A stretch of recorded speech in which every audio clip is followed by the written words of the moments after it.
Hello, and welcome to Hello Sister, a Vampire Diaries podcast with a magical twist. We're your hosts, Christina Rosso-Schneider and Brenna Dinon. Christina, how are you today? I'm doing pretty well. You know, it's spring.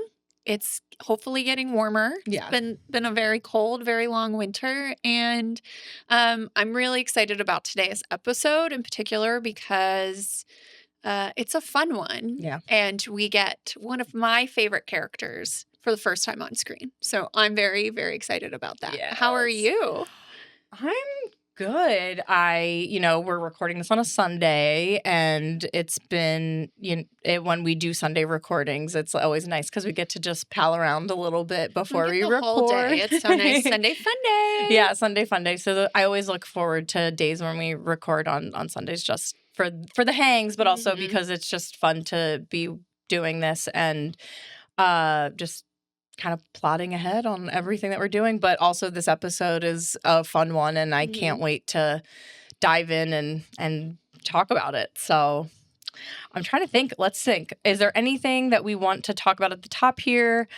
Outside of, I don't think there's any major housekeeping today. But we are on Threads now as well. So besides just Instagram, we're on Threads. Yeah. And then we've been promoting our Gmail account, Hello Sister Podcast 1864, so that you can always send in, thoughts, photos, questions, etc. to the email. So, yeah, nothing too crazy at the top here. We're just going to get right into the episode. So, I guess without further ado, let's get into episode 6. Let's.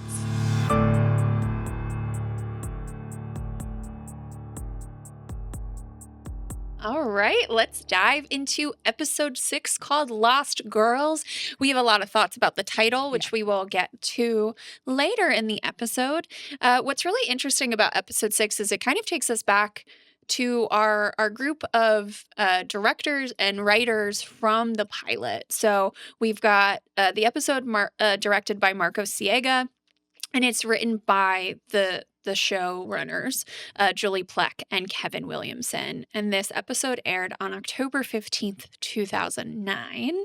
I'll tell us our IMDb synopsis before we jump into our first scene. So, it's in flashback. Stefan reveals to Elena the Salvatore family history, including how his rivalry with Damon began.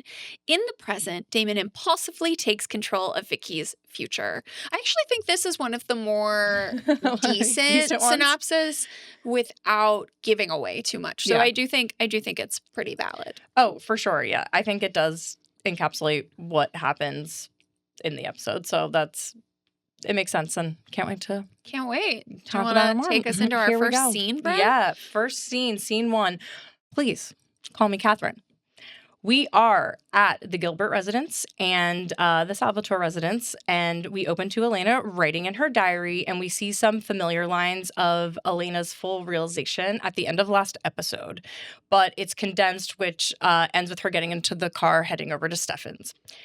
We're then over at the Salvatore boarding house, and we see Stefan grabbing the steak like we had at the end of the last episode. And he's getting ready to go out the door. But before he opens the door and encounters Elena, we get a flashback to Let's go. Mystic Falls, 1864. A carriage pulls up, and we can assume that this is the Salvatore residence. And I think, do they come out? Are they out yet in this one, or is that in the other flashback? I think Stefan walks out. Stefan's out there. Okay, so we have in his Stefan very long jacket. In his long jacket, and we are at the so we see Stefan, and a woman steps out of this carriage. She's helping another woman step out of this carriage, and Stefan and Katherine meet, and then we get the title card. Ooh.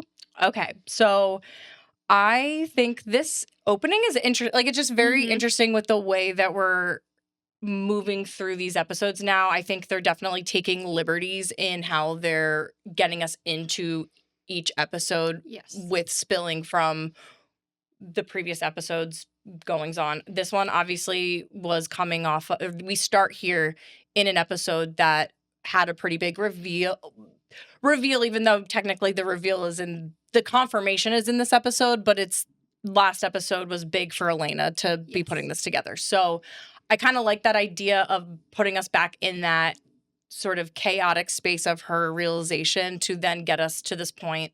But then we're also getting this now addition of the flashbacks. I love taking us through what we've seen, but then changing it, right? Yeah. You know, that I think they did such a good job of Stefan opening the door and then so seamlessly he's in 1864. And I am here for the costumes, the silly hair and hats, and Katherine, who is one of my favorite characters in the entire universe of the Vampire Diaries and the originals. And so I'm so excited to be here. Yeah. Yeah. She's finally here. Katherine's entered. She's a babe. Obviously. I mean, she looks just like Elena. She's a dead ringer for, Elena, I guess, I was going to be like, she's a dead ringer for Katherine because that's the thing that they say at the beginning of the thing, but she is Katherine, but she's a dead ringer for Elena. Yeah, so she is. So then we're moving to scene 2, which is called I'm a Vampire. So we're at the Salvatore boarding house in the present day. Stefan opens the door to see Elena standing there. Again, we saw this at the end of episode 5. She, like nostrils flaring is like, what are you? And he looks so sad, so heartbroken this entire scene, like he's about to cry, and says to her, you already know or you wouldn't be here. And she's like, no, it defies belief and all of this other stuff. So she wants him to say it. He tells her, like, everything's about to change. And then he says, I'm a vampire. And she does not know how to handle that. No. So she tries to run away, but he uses his, he's trying to stop her from going. He uses his vamp speed, which is her seeing it for the first time. And she's like, let me go. And is, she's freaking out. But he ultimately lets her go and she speeds away in her car. So, how would we react to this kind of news? Yeah, I think that was kind of my big cue to both of us is how would you feel? I mean, I don't know. I feel like I'd be terrified. Like, if you really think about it, you know what I mean? Yeah, I mean, I guess it's easy to be like, oh, I love vampire stuff. So if my boyfriend was a vampire, like, yay. Yeah. So I totally get that, right? It's like something you don't know anything about. However, and this is my big however, and I will keep coming back to this thought throughout the episode, is that Stefan has done nothing to her in the time they've known each other to show that she's in danger. Now, of course, we know that vampires have some special abilities, and there's no way for her in this moment to know whether or not he's been messing with her in some capacity. But we know he hasn't been. Yeah. And so I feel like that's a consideration she doesn't seem to really have without going too deep into some of the later episode stuff of like, you've done all this sleuthing. Yeah. You drove over there. You needed to know. He confirms what you already know. And then you freak out. And I struggle with. I'm like, you didn't spend any time thinking about what this might processing mean. This. So I get it. Yeah. And she's also a 16-year-old girl, but I don't think I would be to that level of like, I need to leave. I think it's also because I'm a Gemini and the nosiest person in the world. Like, I need to know everything. I feel like I'd have more of kind of like a Bella Swan reaction, which I know you've not seen Twilight, but like you've read the first book, right? Yeah. And I have always thought it was really interesting how she reacts to, like, she figures it out herself, right? And he's trying to scare her. And she's like, no, like, you're beautiful. And this is really cool. And I know you won't hurt me. Yeah. And then like Sookie Stackhouse in True Blood, obviously vampires are known in this world. But she's really intrigued by vampires. She's really curious. And so I think I would fall more on that end. Doesn't mean I wouldn't be scared, but I would need, like, I don't think I'd leave. Yeah. I feel like I'd be like, okay, tell me everything right fucking now. Yeah, that's a good point. And I always try to think about this, like, not even just with this vampire, like, in the context of vampires, but sometimes when I'm thinking of horror movies, I'm always like, what would be the thing that would just freak me out? Or, like, what my favorite, I think we might have talked about this in an early episode, but, like, the nope out point where I'm, get the part where I'm like, all right, we've gone too far and I gotta go. Like, where is my nope out point? But for vampires, I think if I was like truly thinking about it if this was in today's world, right? I think I would be warring with my intrigue and also being like, well, I know you could easily kill me. So there is that. But you're right. In this show, he has shown enough to Elena, or like, even though she's not fully there yet, but hasn't done anything to hurt her. So it's like, why would you be like so overwhelmed by this when he's done nothing but be very, I mean, a little secretive and shady, I guess, leading up to the reveal. She can't handle the truth. She can't handle the truth. But yeah, I would want to know too. I mean, as a person who does love all this stuff, if I had the opportunity to pick a vampire's brain, I would, for sure. Yeah, I would just need to know. I also think it would be really different if she was finding this out through Damon. Yeah. And Damon has, regardless of like how she's kind of waffled on him, she knows he is dangerous and not to be trusted. And so if that was the first vampire, to my knowledge, I was being presented to, I think I would be a lot more scared because he's also very impulsive.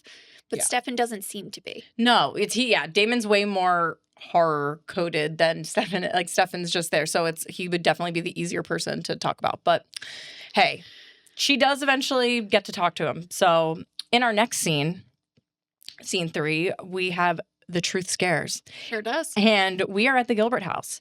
Elena drives back to her house and checks on Jeremy, who's listening to music, and she runs into her bedroom distressed, understandably. Mm-hmm.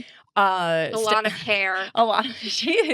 I want to be tracking some of this. There's another thing that we'll talk about towards the end of the episode, but she does have Elena, and I gotta give it to Nino Dobrev. Like, just the Elena in distress is kind of some of my favorite shit. She does do a fantastic job, especially in this scene where her breathing is so audible and she's panting, and you know, it's believable. Yeah, it's very believable. She's very, very, very upset, and Stefan just comes right into the bedroom. Not sure if that's like the best idea after all of this, but hey, he does, he appears in her bedroom, tells her that he'd never hurt her. They like have this weird door moment, which actually kind of like is a little sexy, to be honest, even though it's like so scary, but it is, I mean, because the way that she kind of like goes for the door and he closes it, and then there's just this weird like pause there, and I'm like, oh, that's kind of hot, but this is a very weird circumstance for that to like feel that way. It's coincidental that Jeremy's listening to music loudly enough that he doesn't hear her like the door. They share a bathroom. Like, it's so. But anyway, so they're talking. It's very intense, but he's confirming that, you know, he was not the person behind the animal attacks. It was Damon, and he doesn't drink human blood, and he just is pleading with her not to tell anybody about him being a vampire or that vampires exist, just because it's dangerous knowledge to have. And she does, like, understandably ask for space and asks him to go, and he does oblige, which I think is very good of Stefan, despite the fact that she was very distressed even in the previous scene. So I'm like, okay, well, maybe we didn't need to go all the way back to the house, but I think he is just trying to protect the idea of vampire, because he doesn't want her to share that information because of all the stipulations, it seems. Yes. And the moment when he says to her, you know, I never wanted this, that makes me so sad, right? You're like, he never wanted her to find out. Yeah. So it's sad. Which would have been hard. I think no matter what, there was just no way that would have flown. Just, it was going to come out at some point. Like, yes. I mean, he wasn't thinking practically. Yeah. But I still feel for him. Yeah. Right? So then we move into our next scene. What? Did you FedEx it to Rome? And we are at the Mystic Falls Cemetery. So in the last episode, Vicki and her quote-unquote druggie friends were hanging out there. So just kind of to catch you up if you've forgotten, Damon feeds on Vicki, and it becomes clear to us that he has fed and killed all of the people who were there. So he's filling up on blood, pouring alcohol on the body so that he can burn them. He calls Stefan, demanding his ring. They go back and forth, and Stefan tries to lie and say, well, maybe you shouldn't have killed uncle, cousin, nephew Zach because I gave him the ring. And he almost gets Damon, which is a fun one. But he keeps badgering Stefan for it, and says, I'm gonna basically first he threatens to come for Stefan, and Stefan's like, how are you gonna get your ring then? Which I'm like, Stefan, I really love your logic. I love when you have some power over Damon, because it really changes their dynamic, and Damon does not know what to do with it, and I find that really fun. But then ultimately Damon does threaten Elena. And so the next scene we see is Stefan sitting outside, leaning outside of Elena's house, guarding it from Damon in case he comes. And I forgot to say it, that as Damon is going around burning stuff, he's about to pour alcohol on Vicki to burn her, and then she wakes up. So Vicki Donovan is still alive. Resilient. Yeah, I mean, he literally says to her, you just don't want to die, do you? And she really, how does she still have blood in that body? I agreed. And honestly, during my last watch of the episode, I was pondering this a lot, because we remember from the previous episode, she's the first person that he feeds on.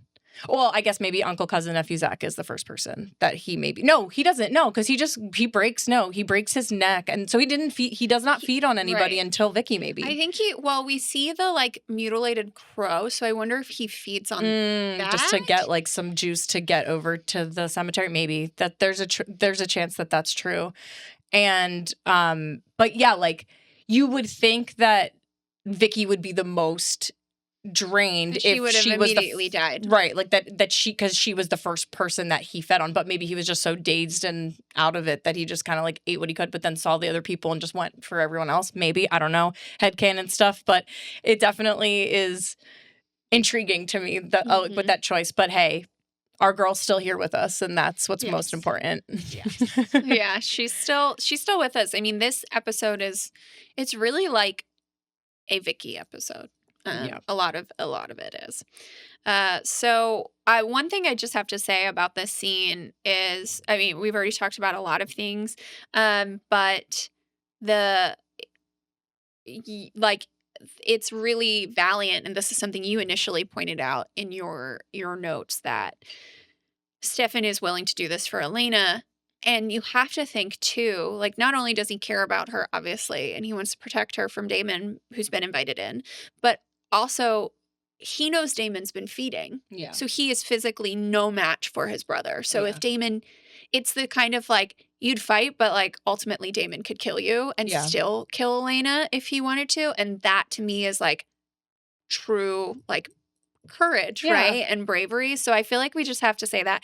And then also classic fucking Damon being no, look what you made me do, Stefan. You're responsible for all of these bodies, and this will be a tune that Damon carries, and I don't mess with that kind of logic. The gaslighting, that is toxic manipulation right there, of just if you didn't do this, I wouldn't have had to do this attitude. And it is true. Damon does display this a lot, and it's very irritating. Yeah. So that's my big thought about that. But take some responsibility, Damon. Yeah. Okay, moving along. Scene 5. When you Google vampire, you get a world of fiction. And here we are. We're back at our favorite spot, the Mystic Girl. We start the scene, like before we get over to the grill, though. We're at the Gilbert residence where Elena wakes up and or wakes up at a loss for words to write in her diary, and she's getting ready. She gets there to the grill. She's cold and she's very direct with Stefan, and once answers and asks that to share the reality, and like we get this run through of, because she says in this the like title that you called it, like when you Google vampire you get a world of fiction, so she's just like, tell me what is the deal here. So what we learn about some of the vampire myths getting debunked in this world: garlic, not an issue. Sunlight, Stefan shares that this is what the rings are for, that he has, that he would not take off during the car wash. Crucifixes, decorative. Holy water, drinkable. Mirrors, myth. And that most notably, Stefan, does not kill humans to survive. He feeds on animals, while Damon does feed on humans. So a big download there. And Big download. Later on today, we're going to be, for our folklore section, just as a little sneak peek. You're doing so well. Sneak freak preview. I just like, that's so silly. Okay, whatever. But we are going to we're going to collect some of the folklore, or we're like going to discuss a little bit about the established lore in this world. So stay tuned for that later in the episode. So continuing the scene, understandably, Elena is bothered by just everything, and how Stefan stood by letting Damon be around Caroline, their friend, like how dangerous he is. But we then learn from Stefan that like trying to get Damon to not do something is almost worse than just having him kind of like safely do stuff. And he talks about that he was feeding on Caroline, that he was changing her memory, which we of course all know, but he's explaining to Elena like a little bit about compulsion and how it works, and that even though he was feeding on her, like she wasn't necessarily like remembering it, and but still not really, honestly, like not great stuff. But it's not really excusable. No. But Stefan does say to her, like, no, none of this is okay. Yeah. Like, I know that. Yeah. So at least he's like acknowledging it, but it is kind of funny when, not that he's actually trying to defend David, but he's like, well, he's feeding on her, like using compulsion. I'm like, brother, don't just no. It's not good. No excuses for bad men. No. But eventually Elena asks if there are any other vampires, and Stefan says not anymore. But there was a time where the town was very aware of vampires, but it didn't end well, and that's why we cannot share this information. But Elena says she can't promise this, which don't blame her for that, of course. And he does ask Elena to give him the day to just kind of hear him out about all of this. And then at the end of that day, or this day, she can decide what she wants to do.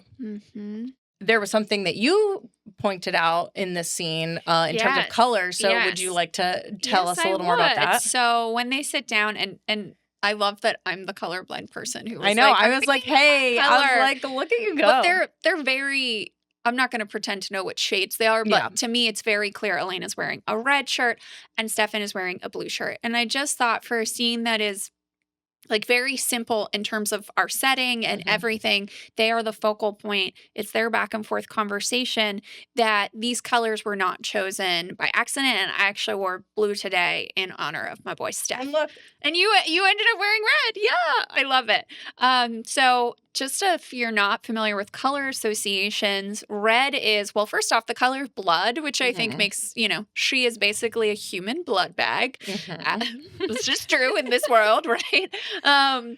But red also connects to anger, passion, and I think notably courage, because, she is being really brave showing up and talking to him, even though some of her sleuthing abilities I take fault with, and some of her reactions to this I also have thoughts about.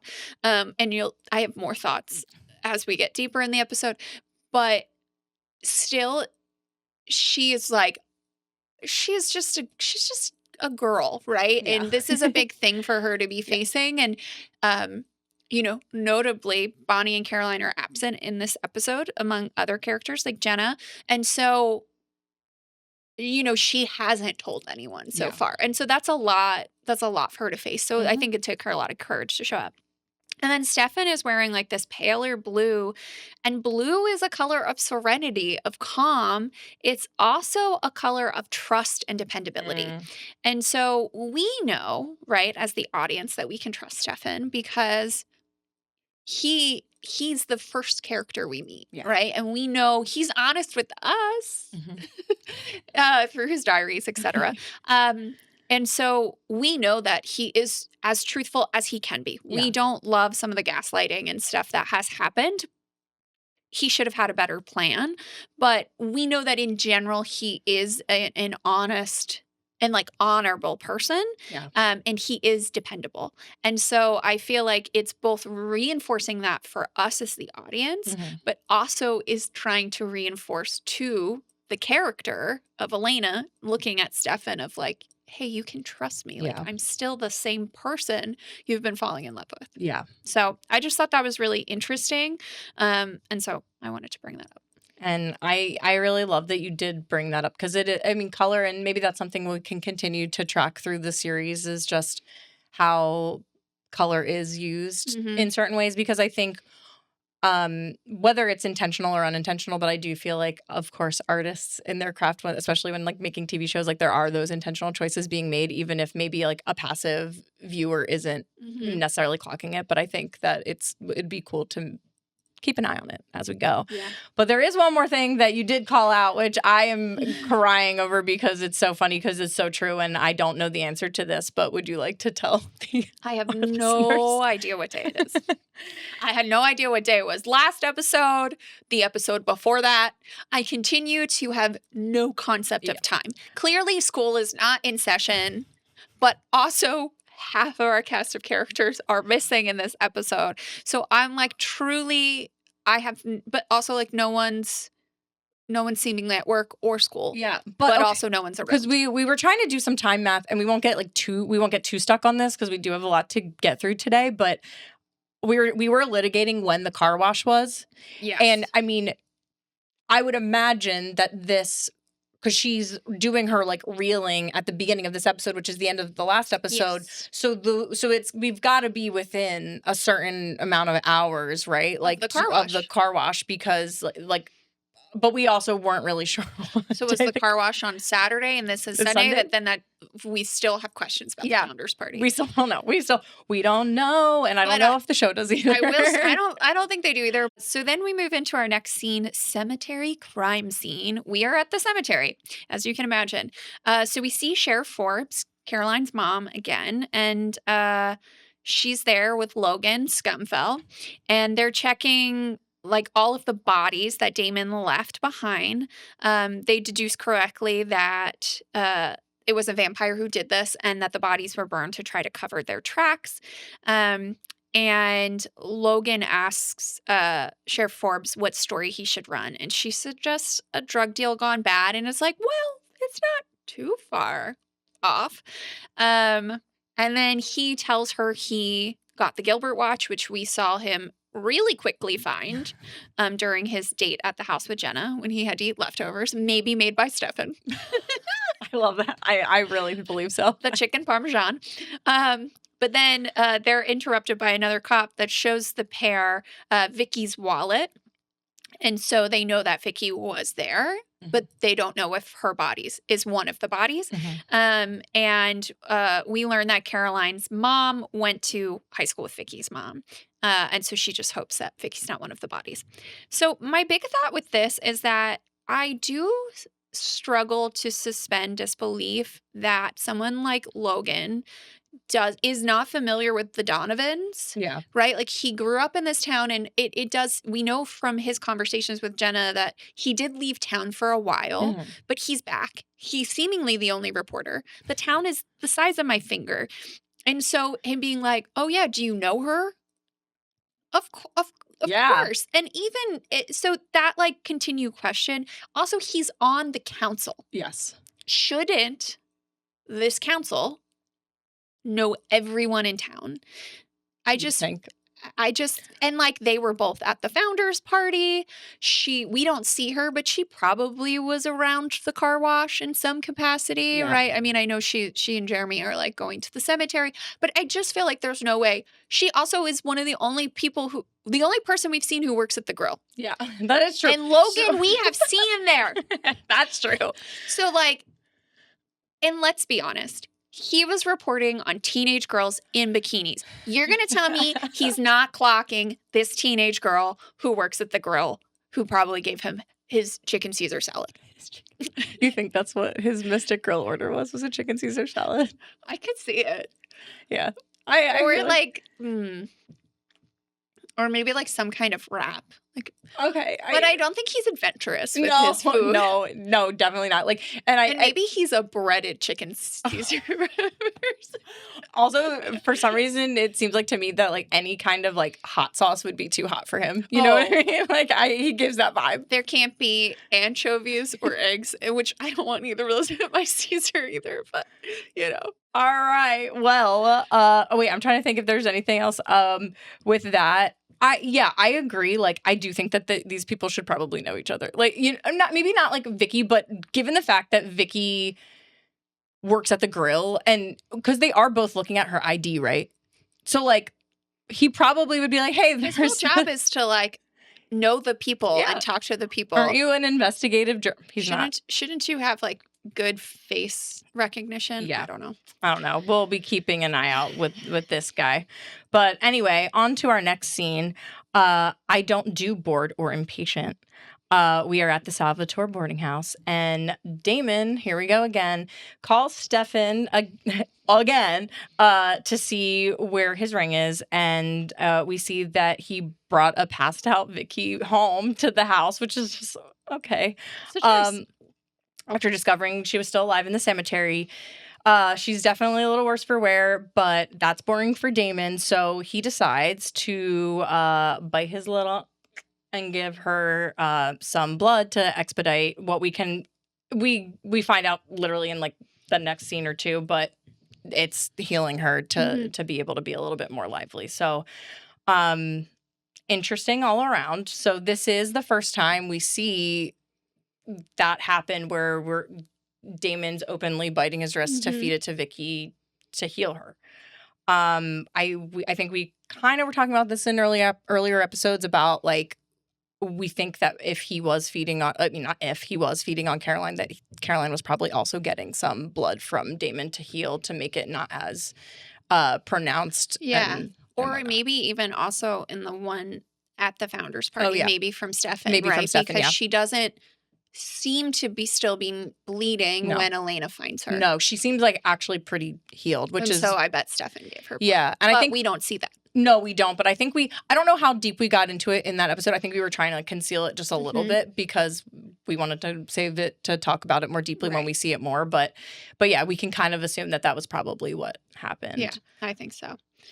So then our next scene, we have a lot of like baby scenes and switching from one place to the next. So our next scene is called Homecoming, and we are at the Salvatore Mansion ruins, right? So we got to see the outside of the mansion in 1864, and now we're getting to see it in present day in 2009.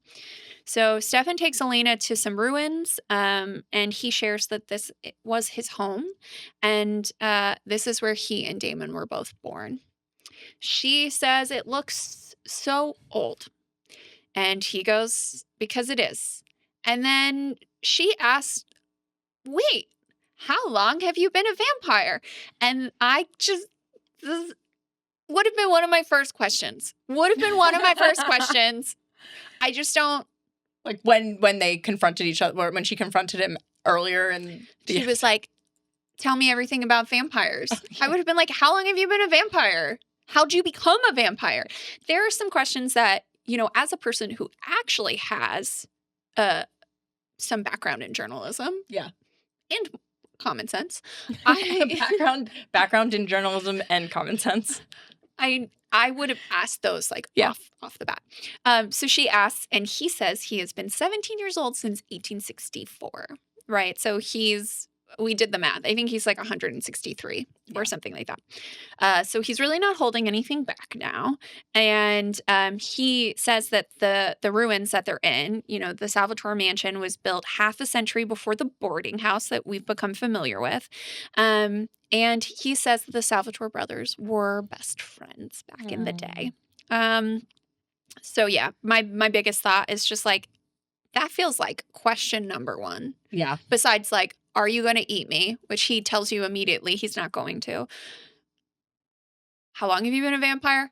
How did you become a vampire? Yeah. I mean, these are the questions that you would want to have answered, right? I agree. But hey, you know what? Props to Stefan he's just letting it all air out now. Yeah. So here we go to learn more. And that's exactly what happens. And presumably we go to a true flashback, but I'm guessing that these two are just they are talking, and this is the picture that Stefan's painting, right? So, welcome to 1864. I know we had like that little like blippy at the beginning, but this is in our next scene we have Salvatore Mansion, 1864. Stefan and Damon are running out of the house playing football, which back in our Friday Night Bites episode we did do a little chit chat about football as big football fans. We were just talking about the origins of football, which then tracks. Which I will like before I kind of like explain more of the scene. What was interesting is that he's asking, like Stefan's asking about the rules, and I wonder if that's because around that time there's still like football from that episode, and you can go back and look at that episode if you'd like to have more concrete details about this. This is just me going from memory. But I think at that time they were still defining the rules of what like football was. So it's funny that they kind of added that into the scene. Yeah, it's fun. I just like those little details. So they're tossing the ball around, but when Stefan asks what the rules are, we get a Katherine coming out and says, "Who needs rules?" That was a great delivery of it, honestly. And she asks to join the guys. And I mean, and I know I was like, when we were making this outline, I was definitely kind of throwing shade on Stefan because they're like, oh no, like you can't, like, just like kind of doing what men of the time would do, which is like, no, like you can't be like roughhousing with the men. But he worries that she'll get hurt. Okay. But he says because Damon likes to play rough, but she fires right back at Stefan and says, somehow I think you play rougher. And oh snap. That's how I felt after that line delivery. I love her immediately. She's amazing. And so she snatches the ball right away and runs away, and the brothers look wistfully at her. Damon questions why Stefan's standing there because Katherine is clearly a girl who wants to be chased. If you don't do it, I will.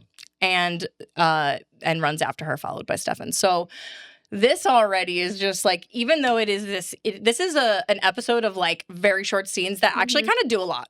They really do. So they do a ton of work. It's actually pretty awesome how much gets accomplished in each of these little micro scenes. But yeah, this scene to me, like all of that, like the playing rough, somehow I think you play rougher is just some peak shit from Katherine.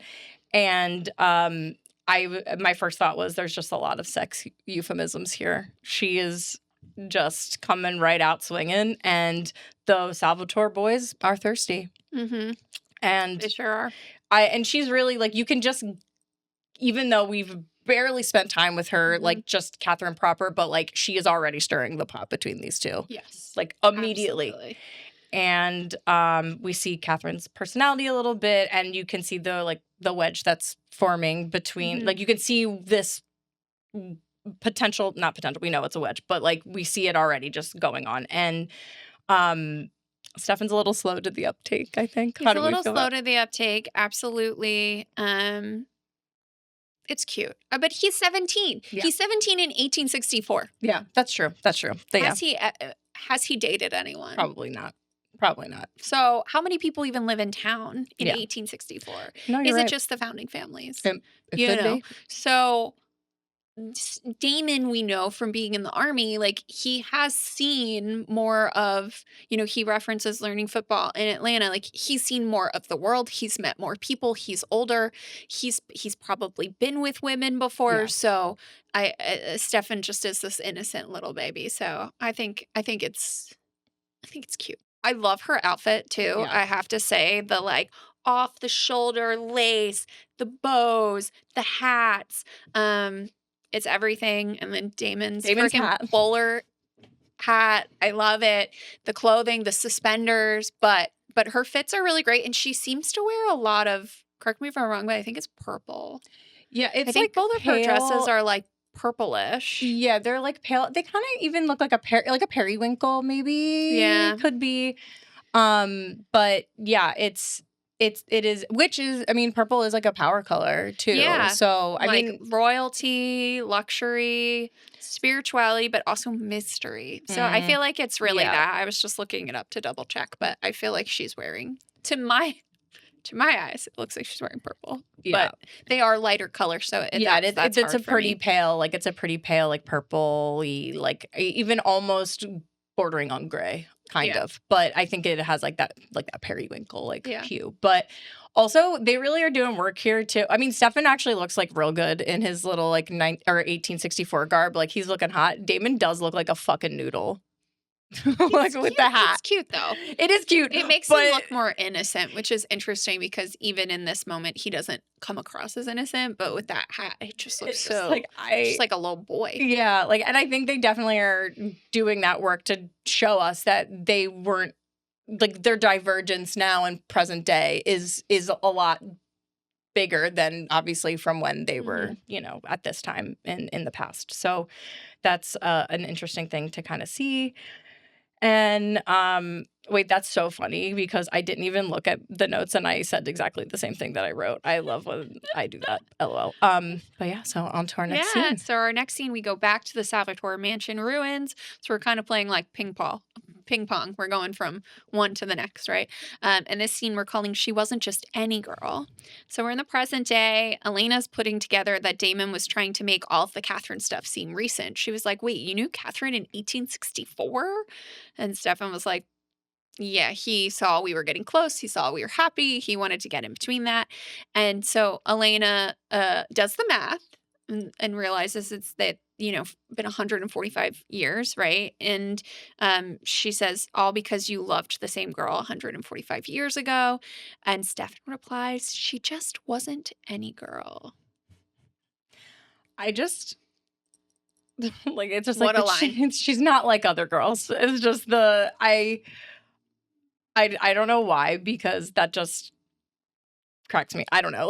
We know that obviously she's this larger than life character and it's clear, but we'll, in the upcoming scenes, know a little bit more about, there's a couple different ways you can read that, right? Yeah. Is he saying she's different? She's not just like any other girl, right? She's special.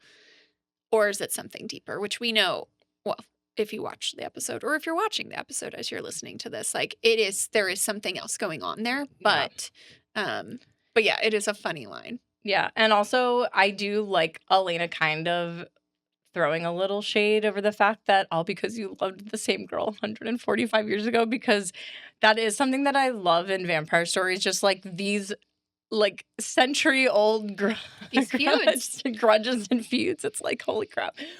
Yeah, we're really still feuding over it. And this is honestly, this is not a spoiler, but just as we go deeper into the series, this is a baby feud. It's huge in its scope and size, but for these two characters, but when you see other characters and how long they've been holding on feuds, it's bros, this is not a big deal. This is not a big deal. I guess when you are an immortal being, you can just hold a grudge for years and years and years. All right, so moving along, we are in our next scene. The love triangle begins, and we are back in 1864 Salvatore Mansion.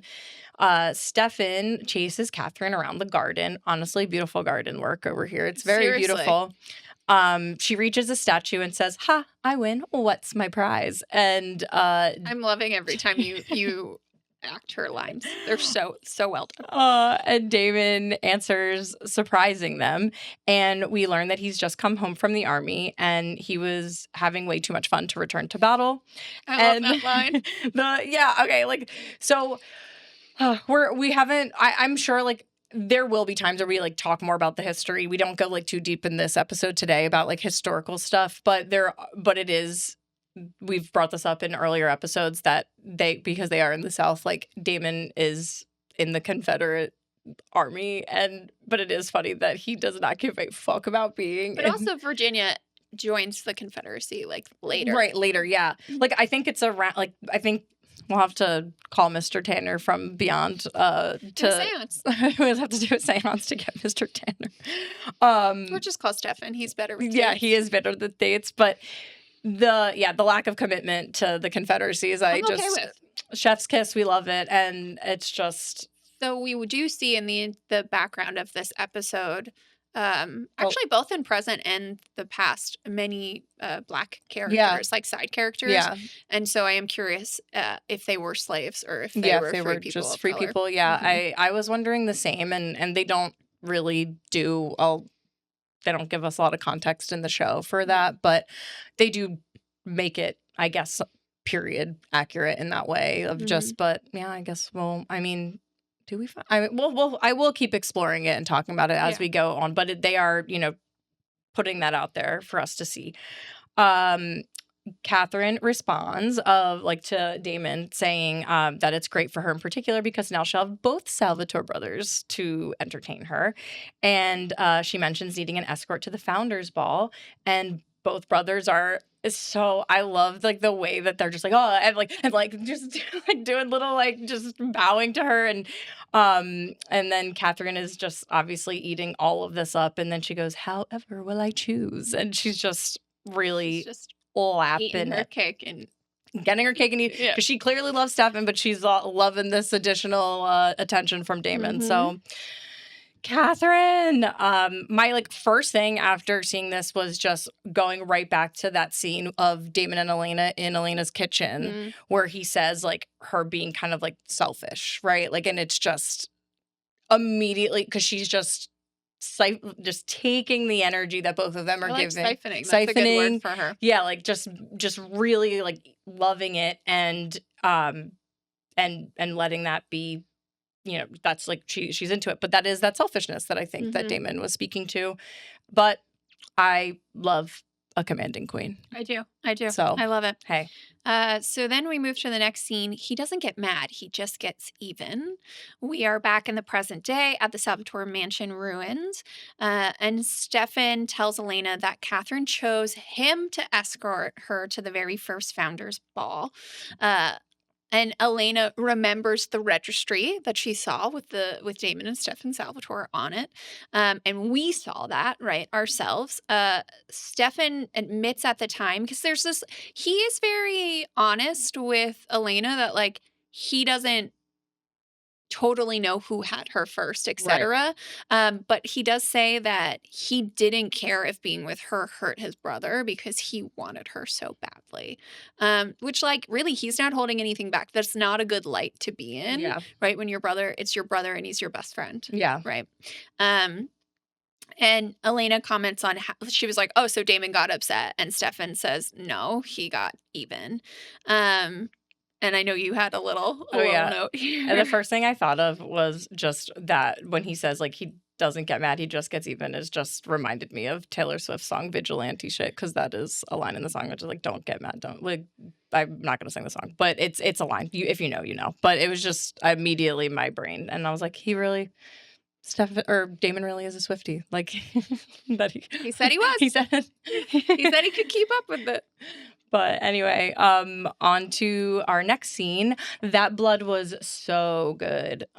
We are at the Salvatore boarding house once more, and Damon is listening to music when Vicki comes downstairs after showering in her panties. I'm like, what? Yeah, I want to talk about her outfit as we get deeper into this. She asks him what he gave her, thinking it was drugs, but he tells her blood. And she starts to question how she got there or how they got there. And Damon compels her, saying that, sharing all the information does not, does not hold anything back about killing her friends and that, and that he gave her blood. But he compels her, saying that they're going to party until the sun goes down. And Vicki, compelled, but I mean, as a party queen, she is definitely all in. And she asks for another hit of Damon's blood. And he also just is like, only if I can have some too. And so they do a little swapperoo on that. And intense music plays as she feeds on him and he feeds on her. So, woo. In our next scene, we are back. Oh, title being She Wasn't Ours to Steal. And we are at the Salvatore Mansion ruins. And Stefan tells Elena that he didn't know it at the time, but it turned out Katherine was also with Damon the night of the Founders Ball. Right, which we know that Damon just told Stefan in one of the previous episodes. Yeah. So he just a day ago learned this information. So, so she really is just going to both. Yeah. I do think the line, "She wasn't ours to steal," is really interesting. And I want us to unpack it more as we see a little bit deeper of the dynamic between the three of them. But I just think it's a really interesting line. Yeah, it is. It totally is. So then we move into our next scene called Vampire Vixen. We are back in 1864 at the Salvatore Mansion. Stefan and Katherine are in bed together. I did want to tell everyone that as I was doing my rewatch of this, because Stefan is just has bottoms on, but he's shirtless, though we don't get a good shot of his abs, unfortunately. But Katherine is full on in a corset and skirt. And I was watching it with my husband, and Alex was like, because she's panting, and Alex was like, I don't know if you can really breathe that much, that you can pant like that when you're laced up. And I was like, you know what? That's a really interesting point, honey. Thank you for your insight. But they're clearly having sex or getting ready to have sex. Yeah. He tells her that he will love her forever, and she says that forever is a really long time.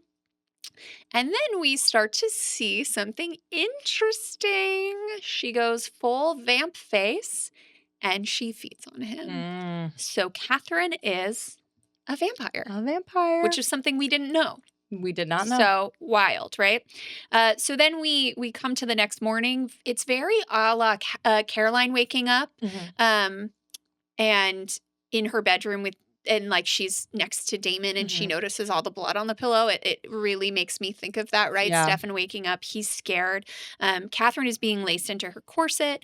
And she just dismisses this servant or slave. We're not sure. And I don't like the way she does it. It makes me kind of mad. You can leave us now. It's just very curt. And I'm like, this woman is being very nice and lacing up. Doing you can't do that by yourself. No way. It's that's hard to even do when you're the person putting somebody in there. And I mean, those costumes are probably more I don't know how period accurate they are. Probably somewhat, but even just in the few corsets I've ever worn, I mean, they are hard to put on. So be nicer. Yeah. And so she sees him in the mirror and is like, good morning. And then he's definitely freaked out, and she walks over to him and says that he's not afraid of her. He brings up that her face looked like a demon and tells her to get away from him. So he's really afraid. He's kind of pushing back on the bed, and we see her compel him, telling him that he's not afraid and that he can't tell anyone about her and that they will go on just as they have been. When he agrees, of course, because he's compelled, she tells him, you have no idea of the future I planned for us, Stefan. You, me, and Damon. No rules. Okay. Wow. So first off, the cat's with a K. The cat's out of the bag. Katherine's a vampire. Love it. I love my queen. What a love triangle. Yeah. What a throuple. It's a throuple. And that she pretty early on is I want both of them. Yep. She's just why not both? And it's just, I mean, this is a big reveal. Because up until now, like, We don't know how either brother became a vampire yet. And Katherine was talked about, but she was always talked about as a girl who died. Yeah, as a girl who died, but she's a vampire girl, and she is mischievous, and Well, technically, she died to become a vampire. yeah, that's true. Yeah, she did. But you know. But yeah. But it's so like, yeah. So this is, she's, I mean, Kat, I feel like we've been like waiting for like, with all the just the alluding and just the nods to her as we've like just bit by bit. And it's like, now we're really seeing this character. She's really out here. And I'm so glad that we can now like talk about Katherine more openly, not only as like a character, but like also just with the knowledge that she is a vampire. Or at least in our time of 1864, she is, well, unalive, but alive, dead alive, but a vampire. So, what do you think of Katherine? Like, how else? Like, any other thoughts on Katherine before we go to our next scene? I'm in awe of her. Mhm. I'm inspired by her. I'm scared of her. I'm turned on by her. Yeah. She does definitely seem selfish. I mean, obviously. And I don't love that in particular. I don't like anyone being treated like that, but especially my boy Stefan, because he pre-compulsion is like blindly in love with her. Yeah. And I just it makes me feel sad for him that like he's being manipulated. And then we can assume Damon as well. For sure. And it's just that interesting like change of power dynamic, because as of prior to learning this information, the brothers are sort of, with them being vampires, like the power dynamic that they, even though Stefan's good, but like they have more power than like these human counterparts that are all around them. And it's just interesting to see them be more in like this vulnerable space and like there's this person who then looks like our protagonist, because Katherine is Elena and Elena is Katherine in terms of being portrayed by the same person, Nina Dobrev. Incredible stuff from Nina Dobrev to have to be two completely different characters. And she was not compensated. She was not. I love reading, like, I mean, not like love, I don't like that this happened to her, but like I love like that we've gotten more information about this, because shame on that, like the network for not paying her more money to and I be think both. We can talk about it more as we see her playing more than one character more often. But this was something that she recently shared. Like, not that long ago. So but from what I understand, Julie Plec did really fight for her. Yeah, she did. Yeah. No, it's just because they were demanding double labor.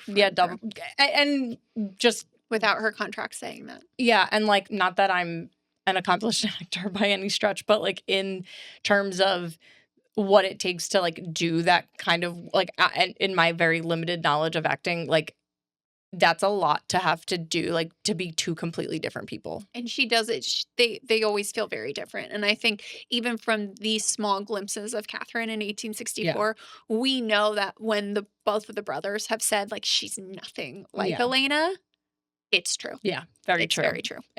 In looks only. So dang. All right. So next scene. We are at Menage. I was like, this is Menage a Salvatore. I love it. We're back at the Salvatore Mansion ruins. And Stefan tells Elena that Katherine compelled him and Damon to keep the secret from each other. And that she wanted the three of them to be together forever. And he says it didn't work out that way, but him and Damon are stuck with each other. And he pulls out Damon's ring from under a log. Very, very interesting hiding They just happen to be exactly in that spot. Yeah. And that's that's where his ring's been. But Elena understandably says to not give the ring back to Damon. And he tells her he has to, or he'll retaliate by hurting her. Which is the only thing that Stefan cares about, which is, again, like just Stefan's really just concerned about Elena's well-being now, especially with her knowing more about all of this stuff. She's in danger from the knowledge. The fact that she needs to ask him, like, what? Like, who is he going to come after? Girl, it's you. Come on. Elena. There's some moments where in this episode, she really asks every question. Yeah. And I'm sure a lot of it is for the audience. Right. But, girl. And also, we, as the audience, have already seen Damon threaten Elena in this episode to Stefan. So it's just, and I mean, like, it's, Elena, what are we doing, girl? It's okay. We're she's got her scrunched leather jacket back, so like it's cute, and that's an iconic fit for, like, I feel like that the red with the leather jacket and the jeans is like a pretty we've seen that. I think that's like maybe is the cover art for season 1's like DVD maybe. She wears it a lot, yeah. She wears it a lot. That or a Henley, yeah. Yeah, there's like it's something like that, but I'll call it out. Like, just the compulsion of pitting the brothers against each other is tough from Katherine, because it just, it really makes you think how this rivalry was sown. And I mean, it's pretty obvious that it was Katherine, but and was created by the compulsion, which is unfortunate for the brothers. So, and we'll obviously learn more about their feud and what's happened in the last 145 years over the course of the show, not just this season, but how they have allowed, are aware that she was doing this to them, and have still allowed it to be part of what broke them in their relationship. So they give her a lot of power. Yeah, they do. This next scene is called The Council Be Counseling, and we are at the Lockwood mansion. So the mayor, we get to see Mayor Lockwood very briefly, literally just in this scene, but he opens a hidden compartment in the floor to pull out some items. Sheriff Forbes is there, and she's talking to him about the bodies in the cemetery. She does mention that Vicki is not one of the bodies, so they have identified at least that she's not one of them, but they don't know where she is. Obviously, we do. And we will return to Vicki very shortly. Logan Fell arrives, and the mayor asks if he has the Gilbert watch. He hands it to him, and we watch Mayor Lockwood start to... we get no detail about it, but he takes out basically the innards of this pocket watch, replacing its inner mechanism with what appears to be a compass. He gives it to Logan. Logan's like, that's it. And he's like, that's it. So, what are our thoughts about this? I have so many thoughts about this watch. Like, okay, because we don't get any context. He just... No context. We don't know what it's going to do. Also, like, it's not only in a safe that's in the floor, but it's in this it's kind of a cool little, like, almost like a jewelry, like, case, whatever. And, like, that's cute. That looks like something that could have been thrifted, for sure. And I wonder whatever he swapped out, like, what's that mechanism? I mean, we see that it's being used to track vampires. We can also even assume that from this, like, what's going on here.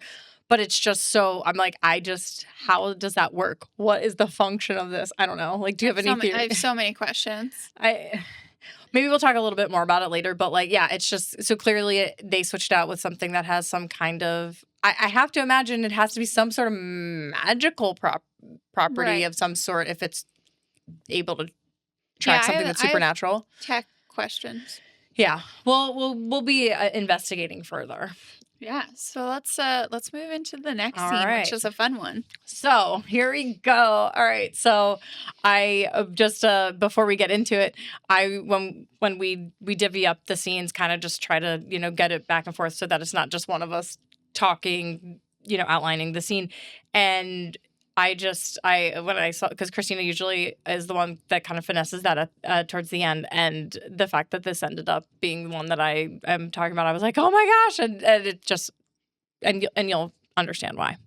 So, okay, this is called Let's Dance Until We Die. We're at the Salvatore boarding house, and Vicki dances while Damon drinks presumably some bourbon. We're gonna guess. I'm gonna say it's bourbon. Enjoy the Silence by Depeche Mode is playing, but it's not. We just were litigating this earlier that it's a cover by Anne Boleyn, but it sounds very Similar. But nevertheless, the song is playing, and she is kind of just like bopping around the Salvatore. She's dancing. She's on the floor. She's really just like going for it. But she's talking about Tyler, and it just seems like the blood. Like the blood that Damon's given her is just giving her a lot of just uppity energy, and she's talking about Jeremy and how much she likes him. And then Damon's a little surprised to know that she's dating Elena's little brother. And she pauses her like dancing and talking to ask why Damon doesn't have a girlfriend, saying that he's totally cool and so hot, which like, okay. He agrees. He literally, I gotta give it to he's like, yeah, well, I'm like, yeah. And then says like, how he's been in love before, and it's painful and pointless and overrated. And she tries to convince him otherwise and says, but then he says, no more talking, let's dance. Right? I can't do it. It's like, let's dance. So like the way that he says it is like, it's so perfect. It's really just wild, like just so silly. But then we continue, like the music's building, they're moving, and then we get this iconic shot from the show that I feel like is all over Reels and TikTok and everything, where it's Damon jumping Vamp jumping onto the balcony of the second floor and just doing his little like this move, and we love it. His abs are beautiful. They're out here. Bless up to Christina once again for being the most meticulous of the two of us, and we are at ab count for Damon 3. Which, like, this could count for, like, 10. Yeah, this is... I mean, his shirt is unbuttoned the whole... And it's so delicious, even as someone, like, who does not love Damon. I mean, he's beautiful. Yeah. And it looks great. He's just a good-looking man. Mm-hmm. So they're just dancing along through the house, and eventually they get up to Stefan's room, which honestly is so... Just trashing Stefan's room. Yeah. Which is interesting because every time I watch it, even though I know they don't hook up, I always think they're going upstairs to do that. And then it's like, no, we're just tossing shit around and going and like wrecking stuff in Stefan's room because why not? And then as like that's going on and Vicky's kind of just like jumping on the bed and doing like all kind, just continuing that very up energy. But Damon like picks up a photo of he like sees it's on the desk. He like spots the photo of Katherine and like kind of is a little affected by that.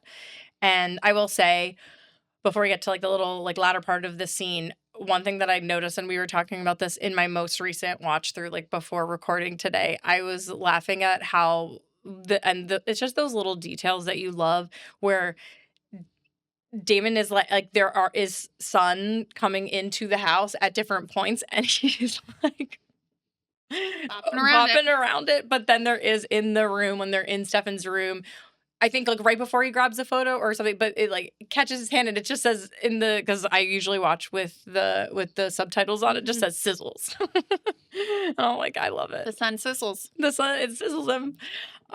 So because he doesn't have his ring. So okay, so after all of like the fun is going on, we slow it down a little bit and we have 21 Guns by Green Day playing, which honestly is a great song. And Damon and Vicki are slow dancing with each other, and Vicki tells well, I'll talk about it in a second. I'll finish what I'm saying, but it's reminding me of just something else. So they're slow dancing. Vicki tells Damon about how her mom's always gone with her boyfriend Pete and how things are so easy for Matt because he's the golden boy. And she just very honestly, like very sadly, is like she just thinks about her future and it comes up blank, which is just so, upsetting to hear from like a young person. And Damon like correctly reads that she has not a lot of self-esteem and she does agree with this. And he says he thinks he knows what could help, and he just kind of, and she's kind of like, what? And then he goes, death. And we get like the iconic neck snapping that does happen quite a bit in this show, and dang, it's like holy shit, that's a big moment. But before we talk about that, because that's a big moment, I like Damon snapping Vicki's neck. But before we get into that, in our like little thoughts about the scene, the energy of this is such a like a night out, isn't it? Like with like people being like the energy's high, the energy's high, the energy's high, and then they're like dancing around having fun, and then they like slow it down, and then there's like the crying and the just the emotions come out after like a long night. So it was just very well done, I think, just all around. But ending in a pretty like a shocker. So how I mean, she's dead. Like, she is, like... She's dead. She's dead because there's no coming back from that neck snap. Right. No matter what in this universe, a neck snap is a neck snap. Yeah. So that I think is really interesting. I have, like, a couple thoughts.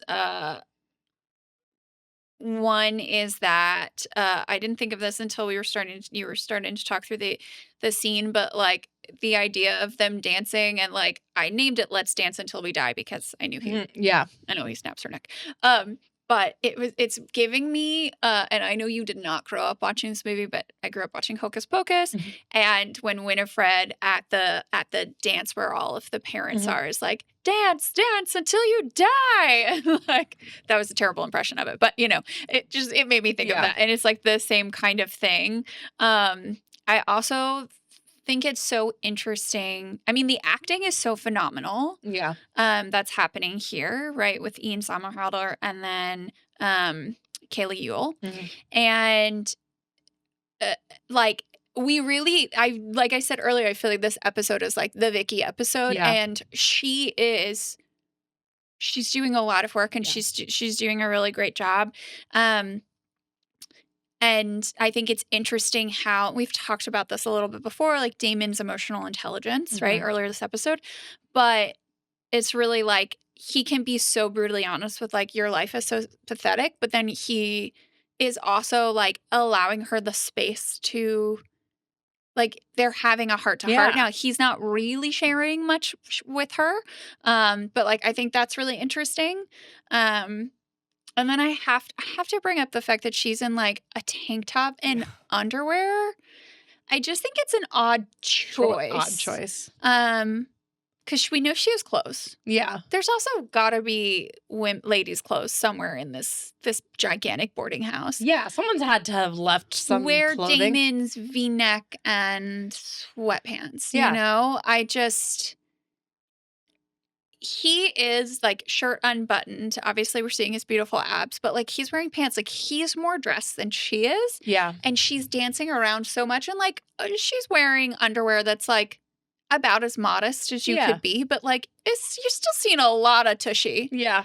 Yeah. Pretty scandalous for like CW to be letting that be out there. I just think it's an interesting choice. Yeah. That she showers and she doesn't put her clothes back on. Yeah. She just is. And they aren't doing anything sexual. Like, it just.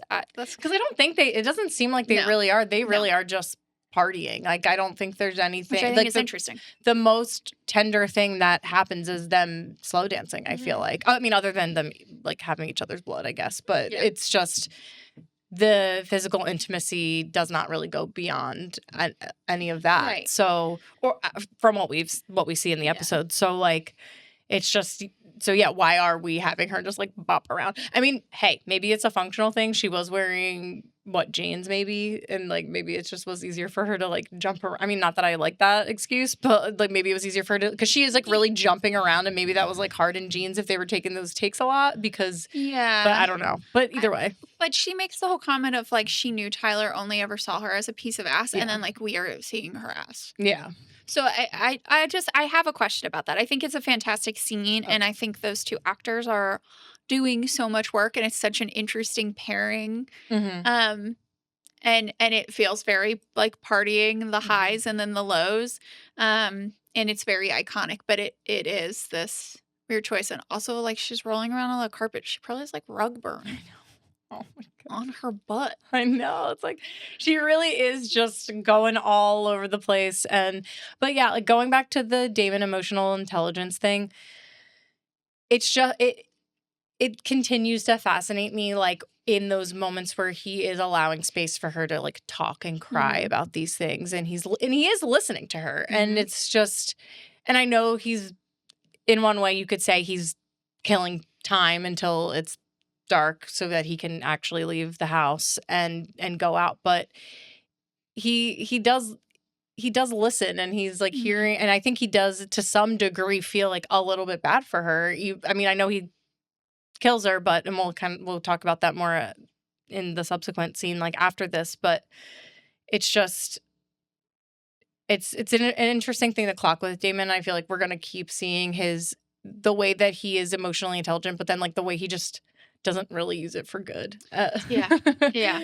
And I mean, and in this case, he does just kill her. And I feel like at this point, if you're new to watching the show, this is like, well, I mean, I'm gonna guess that if this is your first time watching the show, you've watched the episode to the end, so you know what is happening. But like in that moment when you're watching this episode, it's a real gasp moment, because I think it does cut to like a commercial break. Yeah. So and we'll talk a little bit more about this later too. I feel like we always say that, we're like, we'll talk about it more later, but it is true, because it's just, because in the way that certain things come up, it's like it lends itself to have the full picture. But having that happen, definitely, I think, like, definitely is a turning point for the show. I mean, we've seen death happen in the show. I know Uncle, Cousin, Nephew, Zach, we lost him. We've lost Coach Tanner, but like another neck snap. Another neck snap, that was one, because he had vervain, so he could not eat him. But it just shows that the show is like willing to go somewhere that maybe like a more tame show wouldn't. Yeah. And I'm excited to explore that more. So then we move to the next scene, which we're still at the Salvatore boarding house, and this is called "You're Dead. Let's not make a big deal out of it." We can all guess who says that line. So Vicki wakes up. Spoiler alert if you didn't watch to that point in the episode yet. So she wakes up. I think this is actually when Damon is playing with the sizzle, I think, is while he's like waiting for her to wake up. Oh, yeah, that might be, yeah. So when she asks what happened, Damon tells her he killed her. And he adds that, now she needs to feed to complete the process. She doesn't believe him, saying he's drunk. She tells him she wants to go home. To his credit, he does try to stop her from going. Yeah. He's like warning her, like, that's really not a good idea. Like, you're going to be like, you're going to freak out really soon. There's all this other stuff, blah, blah, blah, blah. But then he changes his tune, very nefarious Damon, and is like, you know what? You should go home. And why don't you stop by your boyfriend Jeremy's house on the way?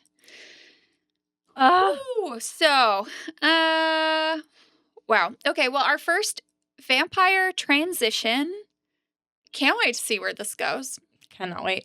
And it's so, I do like that she's writing it off like she just doesn't believe. Nah, man, you're drunk. Yeah, she's just completely writing off all of this. She's obviously been compelled to not really freak out about anything, and she just does not even register that her neck's been snapped. She just kind of is like, oh, like, what happened? Like, and something that I think it's like, there is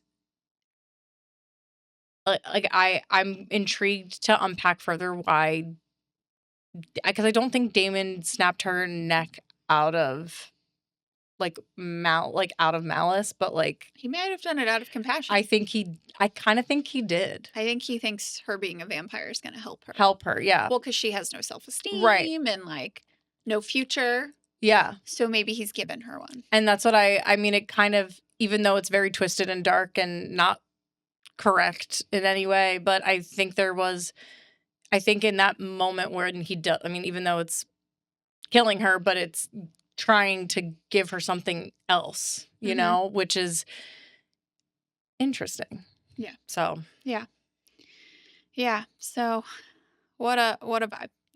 And yeah, it's weird how he like at first is definitely trying to help her and like wants to do like he wants to have like an active hand and be like, hey, like by the way, this is what's gonna happen, but then decides to maybe stir some shit up and have her be at the Gilbert house. So on to our next scene. Vampire stakeout. Mystic Falls Cemetery. We're back here. Sheriff Forbes and a deputy get out of a police car, and Logan is there waiting for them. She mentions there are other officers patrolling the area, and she tells him to call her if the watch/compass goes off. She does give him a gun with wood bullets. We learn that wood bullets won't kill a vampire, but will slow or should slow them down. Cocky, he says he got it. Or cockle, is that like him being like, yeah, like I meant like he's like cocky, he's being cocky, yeah. Cockily, he's like, he's got it, you know, with his non-police background. But she asks if he ever staked a vampire before, and he deflects by asking if she has. News reporter. Why? Why is he the one? Are we giving a news reporter a gun? A civilian, if you will. Right. A gun. Why does he also get this compass/watch? Shouldn't the police sheriff handle this? I just, you know, I don't get it. And I do have, we mentioned it earlier that we're missing a bunch of characters, but upon my like early rewatches for this episode, this was the scene where I was like, wait a minute, where's Jenna? Where's Aunt Mom? Aunt Mom, where are you? Which Dwight lovingly calls Jenna Aunt Mom, for context. And I just, I don't know if we've said Aunt Mom. I think we might have mentioned Aunt Mom before on the air, but yeah. Uncle, nephew, cousin Uncle, nephew, cousin Zach, and Aunt Mom. What are some other thoughts about this scene? I mean, what's breaking my brain is the like wooden bullets won't kill the vampire, but will slow them down. I'm pretty sure that if like wood penetrates the heart, it like should, in theory, kill the vampire. My only guess is maybe, and this is me kind of like going back and forth on this because it was really something that was driving me wild. Also, like the watch and how that tracks vampires, but I'm guessing maybe because it's so small and maybe like in order to, in this universe, I guess, in order to successfully kill a vampire via wood or like a stake or something, it needs to be bigger so that it truly like makes a bigger puncture into the heart. But listen, I've seen my girl Buffy Summers stake someone with a fucking pencil, so I have seen it. So I don't know. We'll see. Yeah, I have questions. All right. So our next scene, we move to the Gilbert house, and we're calling this Someone's Got the Munchies. So the doorbell rings repeatedly. We see Jeremy running down the steps to answer, which I think is so funny because I feel like Jeremy does not give the kind of energy I would expect from someone who's like, okay, I'm coming. Like, I feel like he'd just be like, fuck off. Yeah, like, close his door, you know, put his headphones back on. But he answers the door, and it's Vicki. She's wearing sunglasses and murmuring about the sun killing her. She is fully dressed. Yeah, I was gonna say she even put her little vest back on, right? Like, I have questions. She seems hungover, right? She's kind of nonsensical. She says like her eyes and her head hurt. She's very hungry. He's trying to ask her where she's been. She starts making out with him, but then we see that she's like close to his neck, and she like pushes him off to be like, I'm hungry. So he just assumes she's high. She goes into the kitchen and starts like literally pulling out everything in the fridge. It feels very Jennifer's Body to me. Right? Mm-hmm. When like Jennifer goes over and is just like eating everything out of the fridge, but then like grossly projectile vomits. Like we don't get that from Vicki, but it's giving that. And she's wearing her sunglasses this whole time. Wow. It's just, what a scene. This is an example of somebody that's like mid transition into a vampire, but like what do you think that feels like? I mean, just based on how she's being. Not good. Yeah. I mean, things hurt. Like she has a headache. She's has this hunger. Her eyes hurt. We'll learn in a upcoming scene her teeth hurt. Like, her body is changing. Mhm. Um, and also, like, she is dead now. Yeah. So I think, like, her system has to figure out how to work. Yeah. So she's, like, kind of a zombie right now, I Yeah. guess we could call her, in this, like, mid-transition. But I imagine it feels really awful. My kind of guess is, like, you have a fever or you feel feverish Okay. and, like, achy. Yeah. I feel like getting the COVID shot. Like, Yes. maybe. That is exactly it. Yes. Yeah. I feel like that. So anyone, if you had gotten the COVID shot Or if you've transitioned into a vampire, let us know. maybe that's what it feels like. But then with the added, like, just insatiable, like, hunger, that it's like you were saying, probably because she's dead and her body's, like, potentially acclimating to this new way of being. It's just kind of just doing a full system shakeup. But I wonder too, just kind of thinking, like, back to the history of and the folklore around vampirism Mhm. and the medical conditions that made people originally start to think that people might be vampires, like, of having it, they make it seem very much like a virus. yeah. And I just think that's interesting. And it made me remember that in the True Blood universe, Mhm. even though vampires are, like, public, they're out and proud, more or less. There is, like, framing around how they're marketing it to the human population, in that, like, they are not dead. Yeah. They say they have, like, a virus Mhm. that makes, that makes them need blood and makes them paler and makes, like, the sun bad for them. So they've, like, framed it in a way, but it's hitting a lot of those notes with, like, porphyria, et cetera, that we've talked about.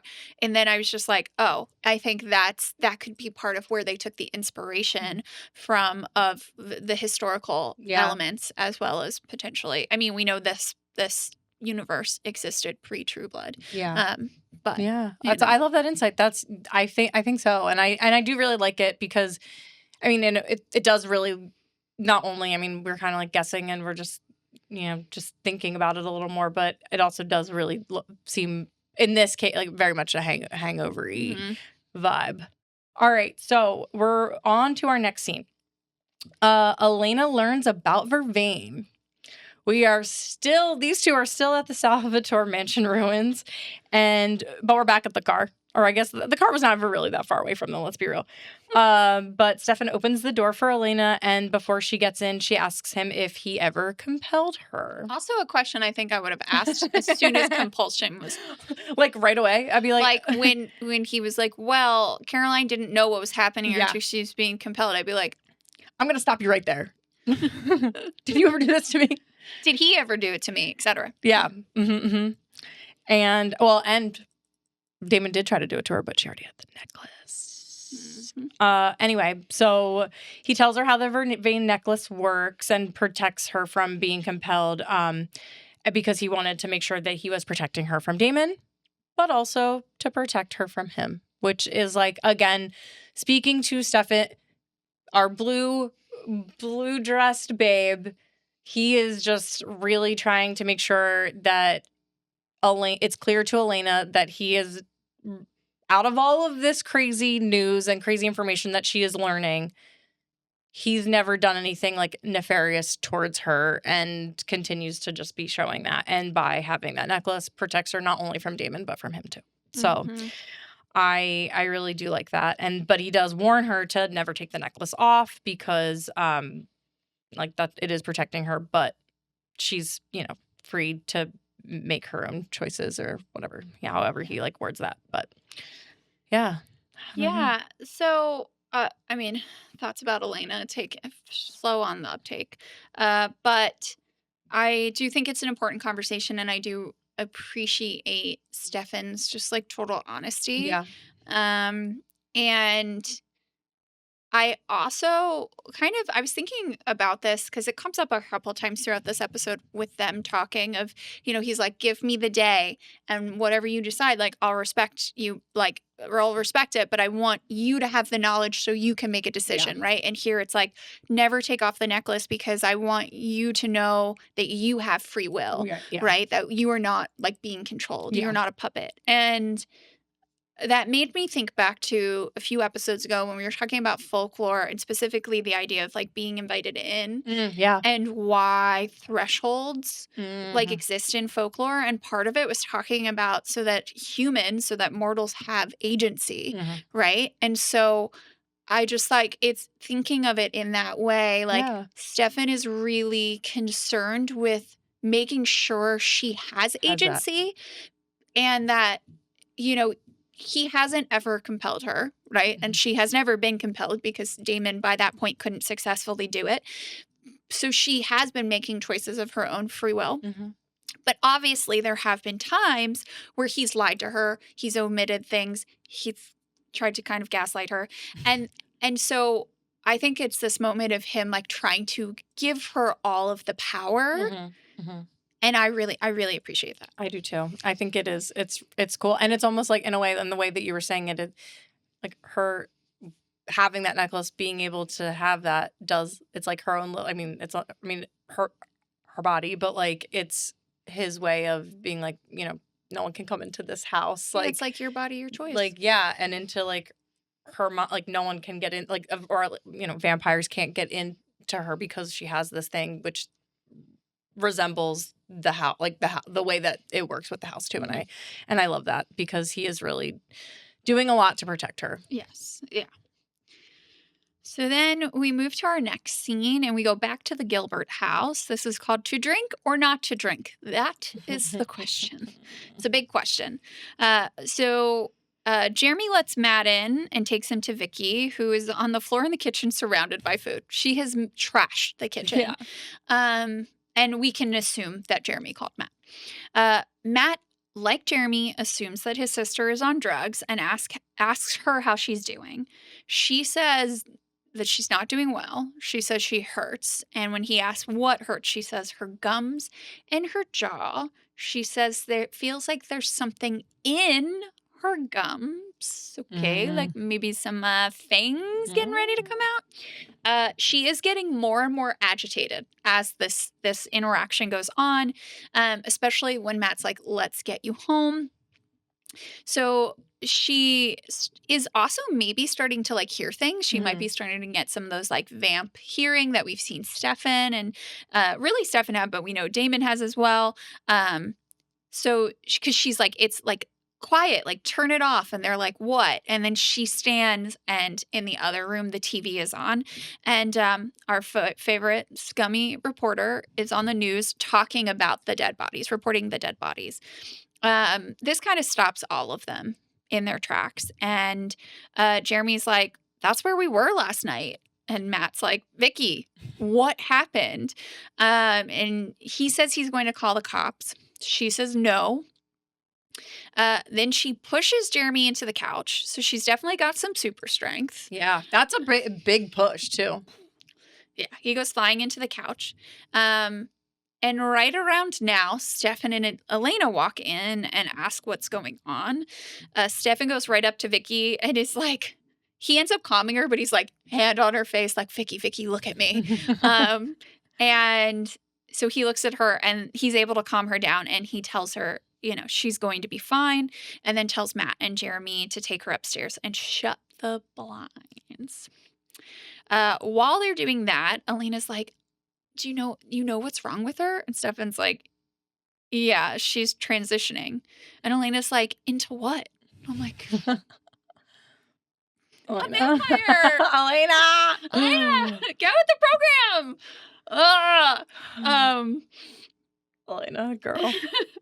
So then she's like, but how do you complete the transformation? And Stefan says she has to feed on human blood or she will die. Oof. Okay, so I have one little thing to say before we talk about actual things that are more important to the scene, but something that I again upon like my last watch of the episode before recording, when Vicki pushes him, Jeremy very violently reacts to like being pushed. She's like, "I'm okay," like the way, like, and it's just like. And I have to go back and watch that now. Because it's like so like aggressive, like the way he's like, "I'm okay," and it's like, I'm like, dude, she just like threw you a little bit across the room, but it's so funny if you rewatch it, like it made me laugh like that. Like I didn't really catch it the first couple times watching, but in that moment, I'm like, damn, he's really just trying to defend himself for getting like actual just pushed by his girlfriend onto the floor. Anyway, I just had to say that before we like actually talk about the important parts of the scene. No, yeah, that's amazing. Thank you for that hot tip. We will definitely be slow-mo watching that scene. Yeah, I mean, Vicky's definitely starting to have some vampire abilities. Yeah, for sure.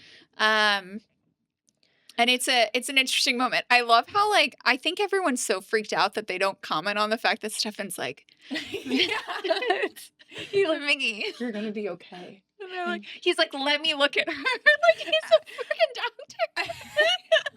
Also, like, wait, because they're like, okay, as far as everyone else knows, other than Elena, who just learned the information that her boyfriend is 100 and 63 years old. 62. Where does he then just step into like the authority figure in this scenario? And like, she also doesn't think anything supernatural is happening either because she's not putting things together. It's like, but like Matt just like rolls with it. Like as Stefan as being a person who's been so sus of Stefan this whole time and is like, what were you doing at the hospital? Right? And now is like, yeah, it's fine. I'm going to do what he says. Does Matt have a crush on Stefan too? I mean, they would actually be a really cute couple. Man. Oh no. I feel like, I mean, think about it. Because even in the last episode when Elena and Matt are playing pool or whatever at the grill, and he's like, yeah, like Stefan's a nice guy. Like he just, as soon as like originally, I'm like, there is so much stuff, you know, Caroline and her beautician is Caroline and her beauty school. We're going to be tracking that. It's not going to end. We haven't talked about it in a little bit. Her hair is flawless. Her outfits are not. She went to beauty school, not fashion school, everybody. I think Matt has a crush on Stefan. Yeah. I think so. Cuz like, yeah. And then wasn't there one with Uncle Nephew Zach? Uncle Nephew Zach. Okay. Well, he's like the caretaker for the house. There's more. We had even just There's more. There will continue to be more, but I do think that Matt has a crush on Stefan. Interesting. Brought that into our universe. Yeah. In our universe, that is potentially what's going on here. What are some of your thoughts about this scene? I mean, we're seeing a little bit of the transition. We'll get to see more as we move on in the episode. Yeah. But, you know, this is the first time Elena, having her new knowledge, is in front of other people with Stefan. And what do you make of all that? I mean, she's definitely like, she's not losing her shit. I get like in front of them, which is, you know, I guess good because she's still, I think, processing the information on her own. But it's definitely very like, she seems like she's between two worlds right now, right? Like very much who like Vicki, also in between two worlds in like a different way with her transition. I mean, so like, there's the world of the living. And like she's just she's like right in there. But it is this thing like where Elena almost is also transitioning in a way from this like ignorance to this knowledge of her loss of virginity. Yeah, maybe. Well, we'll talk about. It's very much like her coming of age moment. We're rounding to like the last few scenes of the episode. So we are at Decisions, Vicki. And we are at the Gilbert house in Jeremy's bedroom. And this is Vicki and Jeremy once again, just these two. It's so she apologizes for Jeremy for being so much trouble. And that's like so sad. He tells her to sleep it off and then goes to leave the room, but she grabs his hand and they hold each other as she cries. And from the hall, Matt watches before heading down the stairs, which is like, oh, like he's like, what a big like brother. Like he's like he's just trying to give her space, but like Matt's a good dude. Mm-hmm. Like he really is. Yes. And it's tough because like he just clearly, if Elena's really the only one that's been brought into this information, like as far as the humans go, like he has just like no idea of what's going on. Yeah. It's tough. So we kind of go back into the room, and Vicki goes to kiss Jeremy's neck, but is overcome with hunger, and she pushes him away and runs out of the house, blowing past Matt, and everyone runs outside. And Matt says he's going to go look for her, but Stefan's kind of like a little bit behind when Matt sort of is pushing forward. Stefan tells Elena he can track her, and she tells him to, also very like covertly being, because she's like, go. Because I guess because Jeremy's kind of like behind them too, right? So, so she's trusting Stefan in that moment to like help the situation too. So that's, you know, a little something for sure. And I mean, now that she is aware from Stefan telling her like what's happening, I mean, the only rational thing is to let the person with knowledge of this actually kind of step in. Yeah. And knowing she doesn't know the full extent of it, but she knows he has some abilities. So like if he can help. Yeah. He can help. My biggest thing about this scene is that, and like we've talked about this in the last couple episodes, I think in part it's just we hated the love triangle. Yeah. But Vicki has never been one of my favorite characters. Yeah. I've never particularly liked her. But I really feel for her. And I mean, especially after this conversation with Jeremy, but also her heart-to-heart with Damon. And, you know, even her fight with Jeremy in the cemetery in the last episode, she has no self-esteem. She comes from, I mean, she's basically been abandoned by her mom. She doesn't know her dad. She sees no future for herself, and it's really sad. And while she hasn't made the best choices in this moment where like she either has to feed and become a vampire or she just ceases to be. Yeah. And that's a really hard place to be. And like she does not really have agency here, right? Because even if she makes the choice to feed or not to feed, that is the question.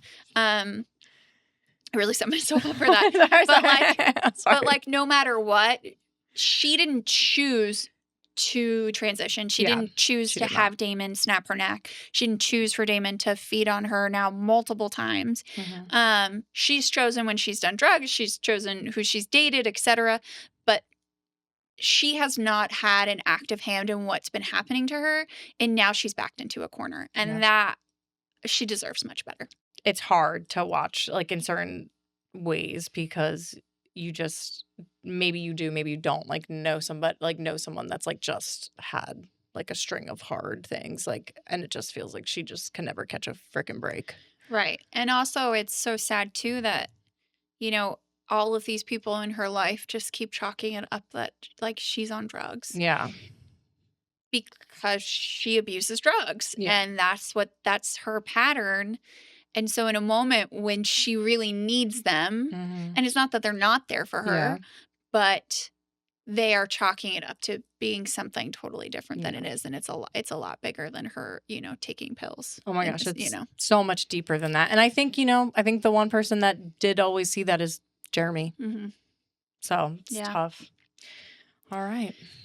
Next scene, we go back to Mystic Falls Cemetery. And we are calling the scene Logan Scumfell, Vampire Hunter.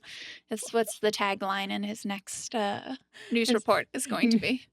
Logan Scumfell reporting from the old Mystic Falls Cemetery, Vampire Hunter. Suddenly it's nighttime. We have like a shot of the moon and then it's like night. Logan walks through the foggy woods looking at the compass. I am genuinely unsure how he's seeing it because he has no flashlight, no phone light, and we can see it, But we also are seeing something shot through a studio. Yes. And yeah, he certainly, for all you D&D heads out there, he certainly does not have dark vision. So I don't know what this is about.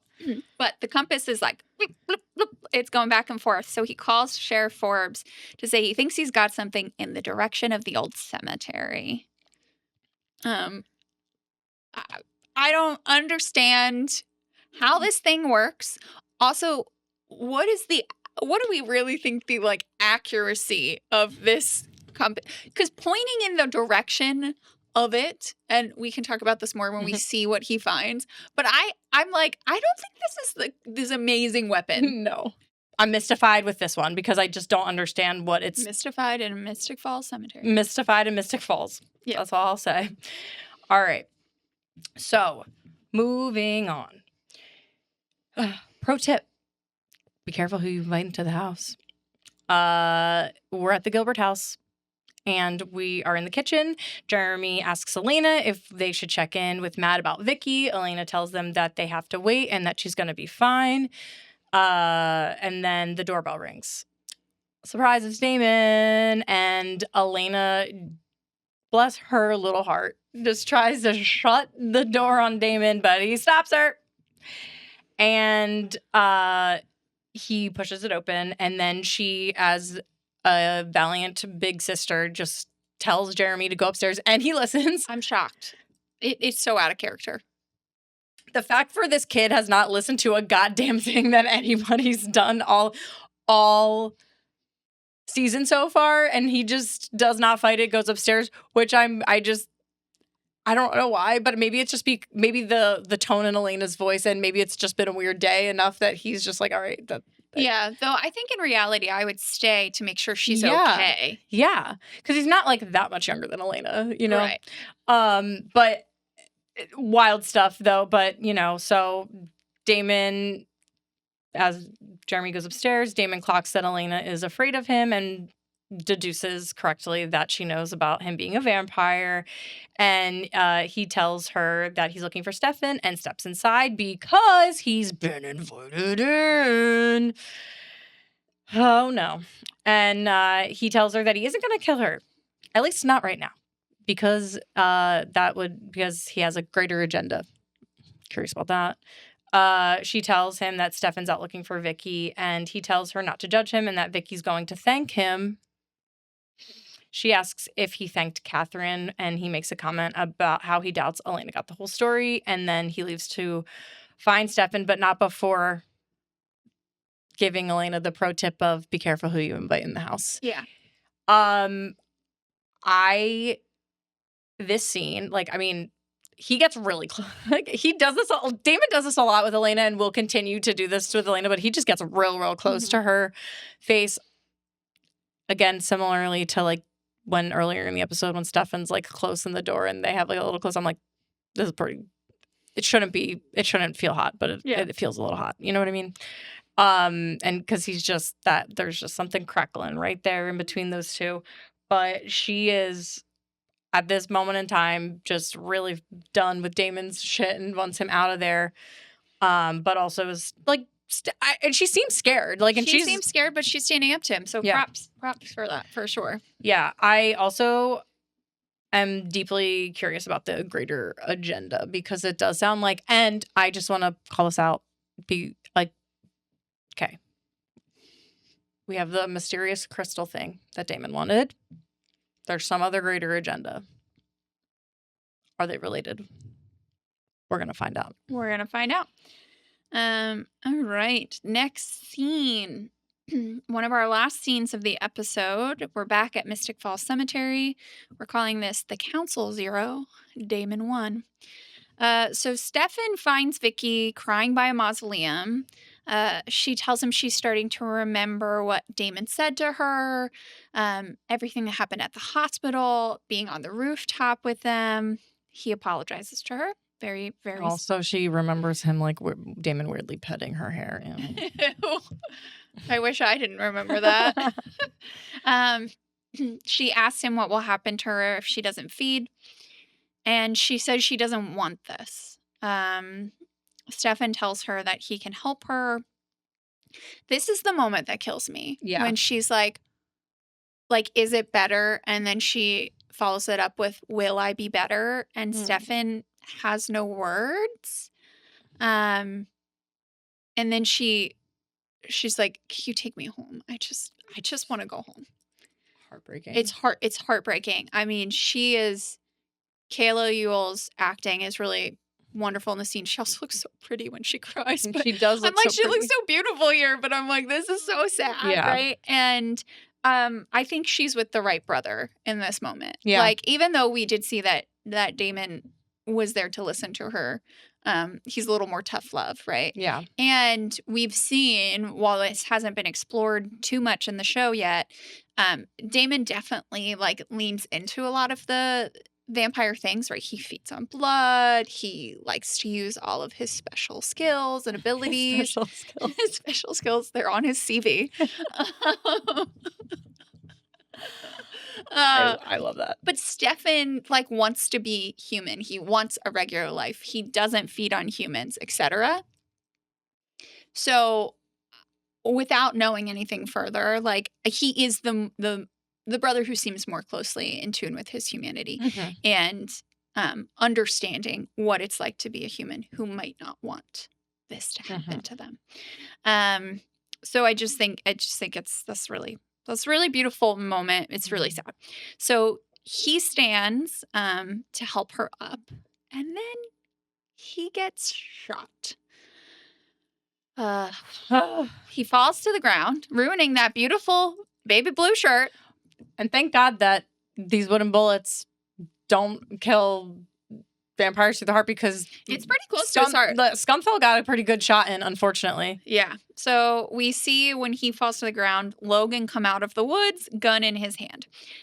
What gets me about this is that in a total rookie move, Logan just drops the gun. Just full on drops the gun. You're like, okay. Never drop the gun. No, don't drop the gun. Keep the gun. Literally, Alex's sister was like, he drops the gun? I was like, I know. I know. He kneels and he like pushes, because he's a real psycho. He pushes that wooden bullet deeper into Stefan's chest. He's actually like using the stake to push it in. But also like another rookie move, don't get that close to the creature you're hunting. You have a gun. You don't have to get that close. Like in this moment, right? Yeah. So he's getting ready to stake Stefan. Stefan is definitely scared and like incapacitated. Vicki yells no, and then we hear a swoop, and Damon arrives and he starts ripping into Logan's throat. So he Logan's off to the side. We're not sure what his state is, but he's down for the count. Damon literally digs inside of Stefan and pulls out the bullet, sees that it's wood, and tells Stefan they know.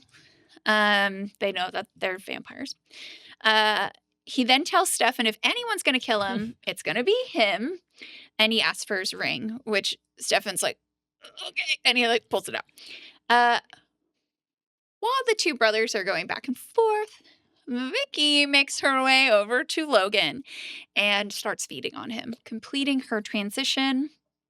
Stefan cries like out no when he notices. She lifts her face and she's like covered in blood, and I literally like caught a still of it on the last time I watched it, just because I think it's just like this moment. She's like, I'm sorry. And you're like, yeah. And then she runs off. Stefan is definitely upset about this. Damon is totally unfazed, literally saying, oops. And then Damon notices the watch/compass and pockets it. Shortly after, Sheriff Forbes arrives to find Logan presumably dead. She tells her deputy to find the watch. I need to say this before we talk about, but I was like, this is a Damon ex machina. Because, like, he comes in at the right time. But anyway, I just really liked that pun. So how do we feel about this? Well, okay, first off, this plan that the sheriff and I guess kind of the council, except it's just the sheriff and Logan who are taking part in it. And The mayor definitely is not the kind of person who gets his hands dirty. No. But this plan was destined to fail. A news reporter with no training, a civilian, as Brenna brought up earlier, is sent alone in the woods at night, no flashlight, with a gun and a very valuable and it seems irreplaceable piece of vampire detection, right? We also see Sheriff Forbes with her deputy, and we know that apparently other officers are around. Why are the trained professionals in teams? I just have so many questions. Like it was never going to work, and I honestly think the writers did it because of what they wanted to have happen to Logan. Yeah. But it doesn't really fully make sense. It was never going to go well. Well, it's just such an odd choice to have the civilian be the person that's actively pursuing the vampires. And that, I don't know what, but you're right. I think keep him behind the camera. Yeah, he's just supposed to be a pretty face with his Caesar salad wraps. So he's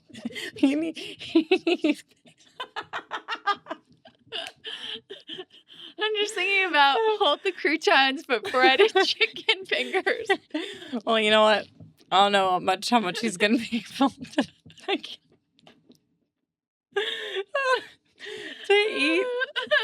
Oh my god! I just have so many thoughts. Also, I wonder, is his gun the only one with wooden bullets? Yeah. Like, I genuinely, why is this chump getting all of this important stuff?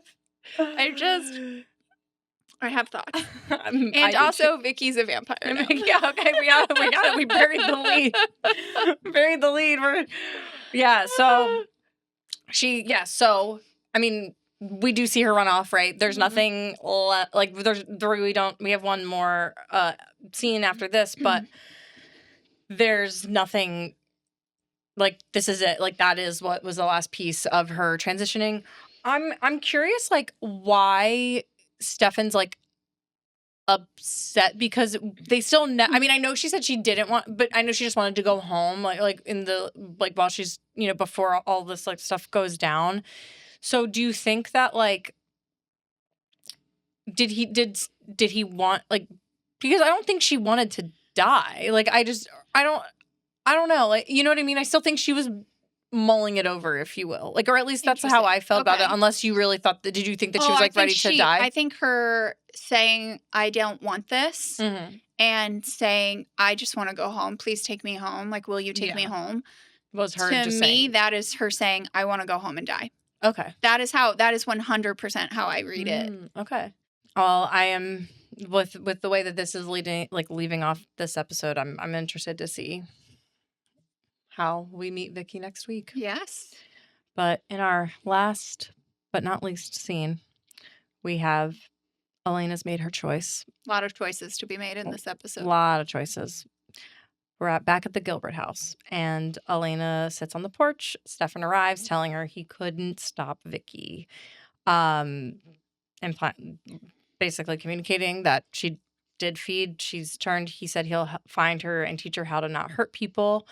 And Elena is focused on how they'll have to lie to everyone. And she tells him that while she knows he would never hurt her, she'll keep a secret that she can't be with him. We're breaking up. She goes in and it's tough because I think it does hurt her. I think she sees the value in Stefan, but is like, I can't, like, this is just too crazy for her. Yeah. She goes inside, leaving him on the porch, and she's crying. She falls to the ground, and then the credits roll. And very dramatic music. Song Down by Jason Walker is the song. But dang. It just, Elena falling down. Okay, this is to the song's going down. But there's like this up close when she I think Nina Dobrev does a Oh, great amazing. job in No, this scene, incredible. and also just the way that the production team and the director and everything had this scene because we're seeing like a close up of her because it's dark in the house and just like a tear on her cheek before she starts to like fall down. And I don't know if I've specifically sat in front of like a door like that, but it does make me think of like when I had a breakup or something like that as a teenager, and just like that moment where you just crumble, and I think she executes it really really well, incredibly well. But I will say, like, this won't be the last time we see Elena dramatically crying while also being like this is down, one time like, she's not down. doing a ton of hair stuff. No, but falling down to like a door. Well, it won't be. It certainly won't be the last time. But hey, I also like don't blame her for not wanting this, but I like that she does give Stefan something in the way of being like, hey, look, I'm not going to tell you. I'm not going to tell people, but this is too much for me. Yeah. Elena continues to be a pretty like mature character, I think, like for given her age, even if she's a little slow on the uptake for some things, but I think she's pretty mature in how she operates, which is I love that for her.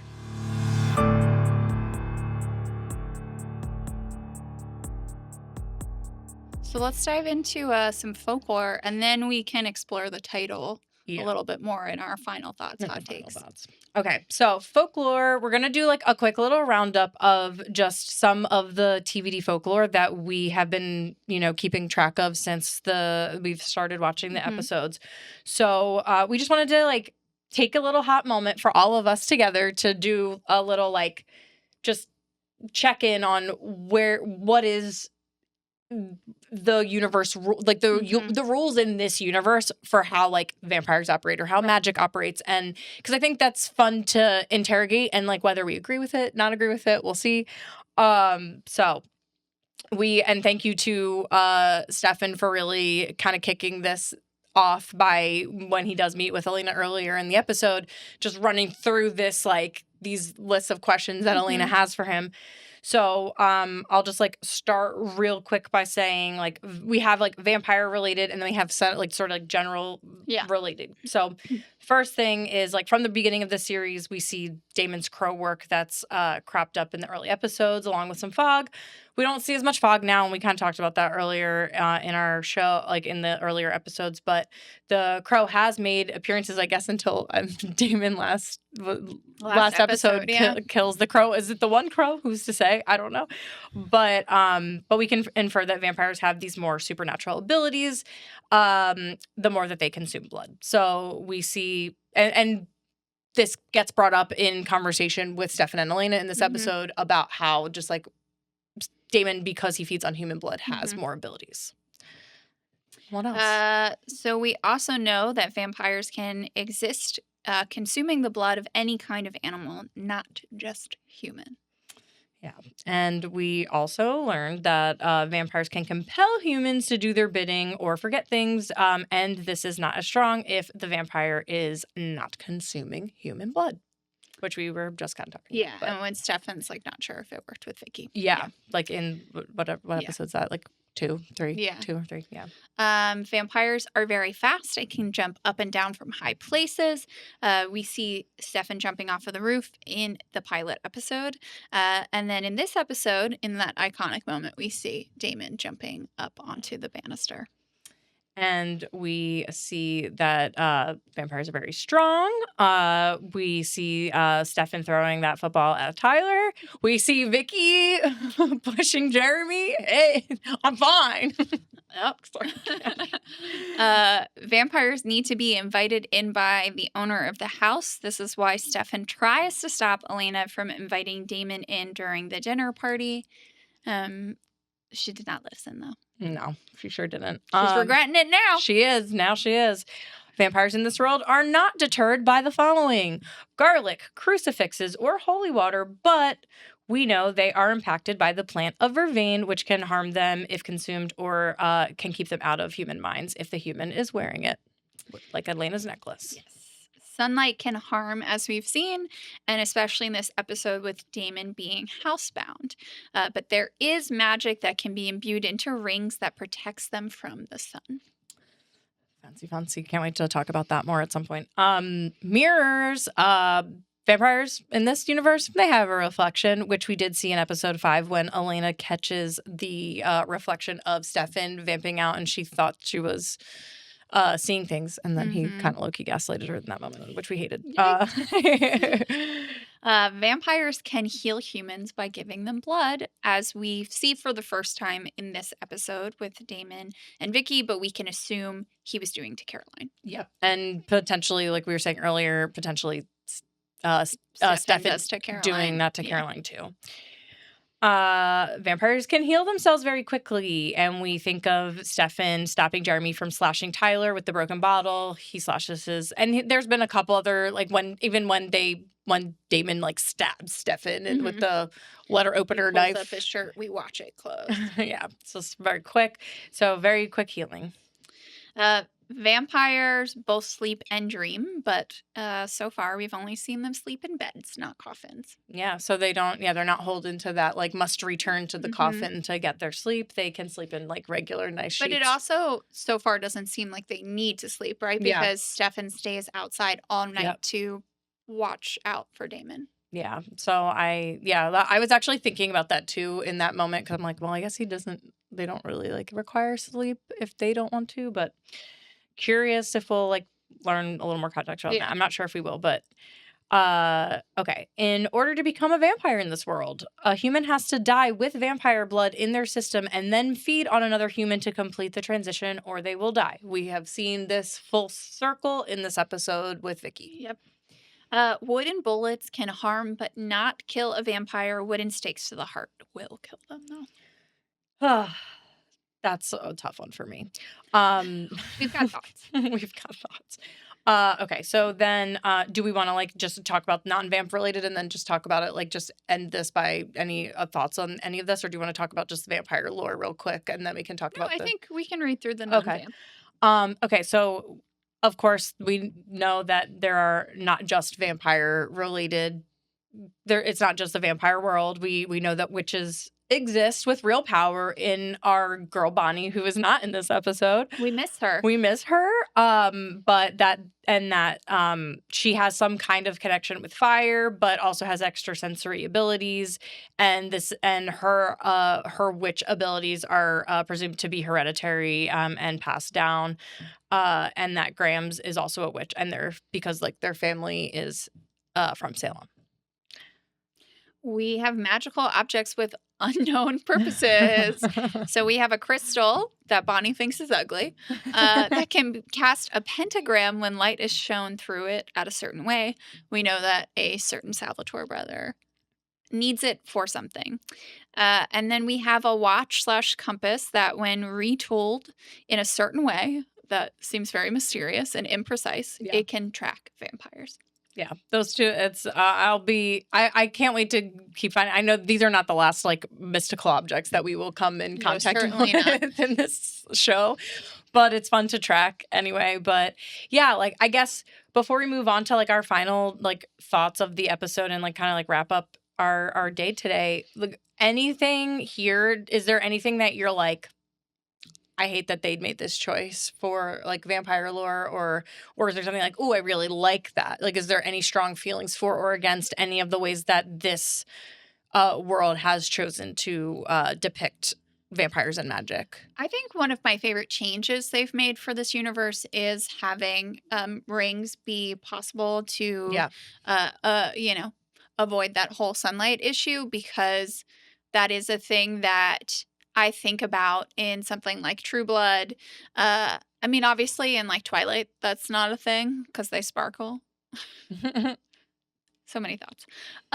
But in True Blood, it really is like you see how it takes a toll on Sookie. Yeah. Because she like stays up all night. Yeah. So that she can like be with Bill or Eric, or she can do their bidding, and like they are really, there's not a ton of agency on both end, Yeah. vampire or human.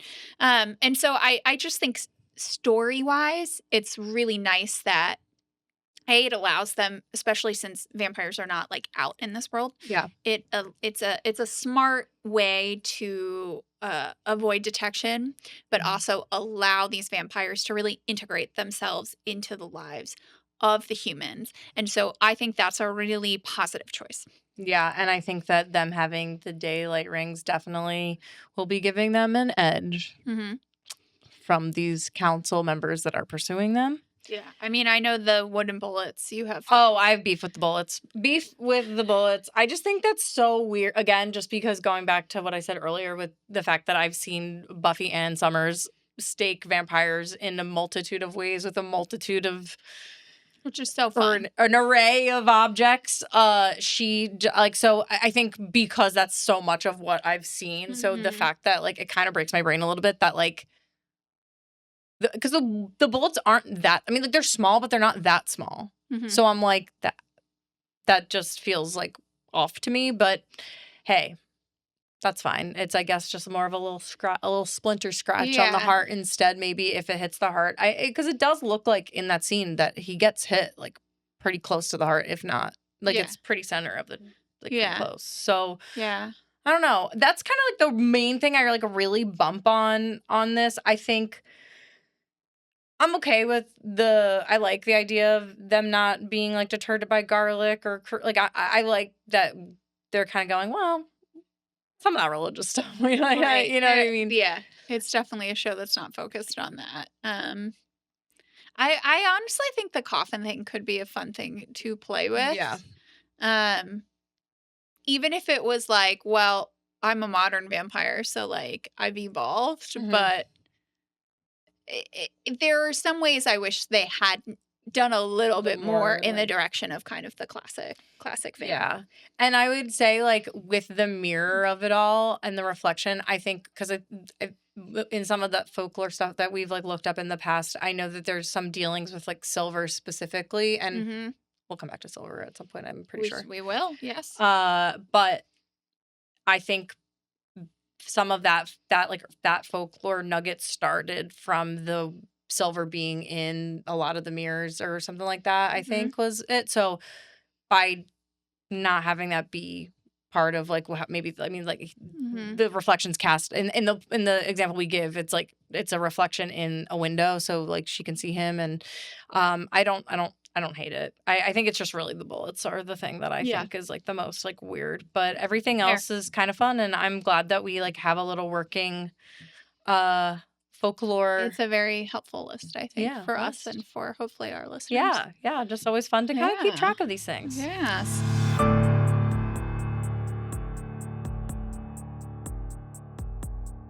So are we ready to move into hot takes, final thoughts? Take it away. All right. So let's start with my girl Vicki. Vicki, what is going to happen to you now that you are a vampire, right? Because she does not have a ring. We don't know how you get a magic ring. No, we don't. And she's just run off. And she's fed. And she probably is going to want to keep feeding. Yeah. So I'm anxious. Yeah. She has shown that she has impulse control issues. So, yeah. I don't know what's going to happen there. Something we've talked about a lot already is that this is a super limited cast in this episode. We're missing Bonnie, Caroline, Tyler, and Jenna. We do have Sheriff Forbes, very briefly, just that one scene, Mayor Lockwood, and Logan, who I'm not at all sad to report appears to be dead. A very horrible vampire hunter. And I wonder if the choice to not have someone like Bonnie or Caroline in it is so that there was less of a, like, this is happening to Elena in real time, just like stuff is happening to Vicki in real time. And so keeping it like just minus Logan, like need to know kind of characters who like need to be present. Like we should have Matt in it because he's her brother, and Jeremy, you know, because he's dating her, and these Elena's, you know, etc. But like, if Bonnie or Caroline was in it, we'd have to see if Elena would blurt it out or if she would lie. And also, it would take up time in the episode, right? So I think that's why that choice was done, but it is a very, very limited cast. It is weird that Jenna's not there, though. Yeah, because it's like, just, as a person straight that up. also lives in that house, like, where are you, Jenna? Hello. Yeah, it's just not there at all. I do think in terms of the whole like moment of Damon realizing that they know, that the council knows that there's at least a vampire back in Mystic Falls. You know, I really think he should have been more careful. I know he says to Stefan, like, I know how to cover my tracks, but clearly not well enough. And like, you wouldn't have been killing and biting people to the level that you have been if you like didn't want to get caught. Yeah. Like, it's this thing of he genuinely is like, they know. And you're like, yeah, bro, Yeah. you have not been subtle. So I just feel like he could have been, I know he could have been more careful. Yeah. Because he's been a vampire and has survived for 145 years. But, you know, the council does seem pretty incompetent. Thinking of the council, a question. Do we think that they should be, just based off of kind of the world we're in and everything, that they should all be on Vervain, right? Because he feeds on Logan. Vicki feeds on Logan. Do we think that uncle, cousin, nephew, Zach did not tell the council he and the Salvatore family was growing it? I think he definitely intentionally was keeping that private, just within whatever other other human Salvatores. Like human Salvatores. And I think there's been a lot. Again, they're just an egregious mistake having Logan be the person that's like pursuing all of this instead of, you know, the police.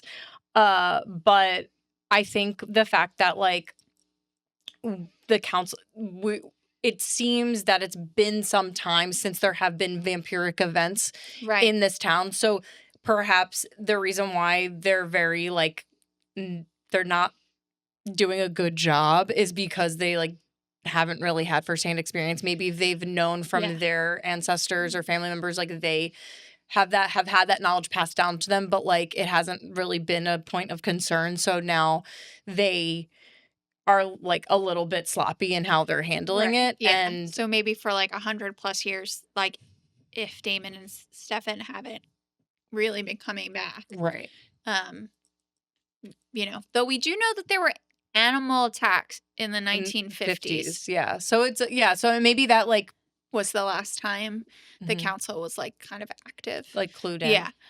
So I was like, I feel like he should have been on Vervain. And then I was like, but would Zach share that? Yeah. And I think it would be because he doesn't want it to go away. So by the more people sharing it, like then that would be easier for them to extinguish it, because like it sounds in an earlier episode, Stefan shares that Damon did try to like get rid of a bunch of Vervain like at one point in time. Right. I also wonder too, my last thought about this is we don't know the details yet, so I won't like spoil anything for folks who are, you know, watching in time with us, but at the founders party, or like around that episode, Stefan talks about like with Elena seeing that Stefan and Damon are on the registry.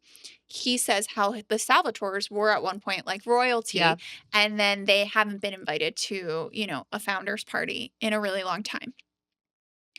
We don't know the details yet, right? But we know that these two Salvatore brothers were turned in 1864, right? The year of the first founders ball. And so I wonder if, because they are a founding family, but we didn't really start to see council stuff until Zach was like kind of on his way out. Yeah. But way out, I mean, being murdered. But I wonder if the human Salvatores were like, we're going to grow Vervain in secret, not only to protect our immediate like family from our vampire family members, but also to have leverage or protection from the rest of the town, because they are the only vampires we know of besides Katherine associated with Mystic Falls. So is it possible that like the town council like basically like, and the founding families basically turned on the Salvatores because of Damon and Stefan becoming vampires?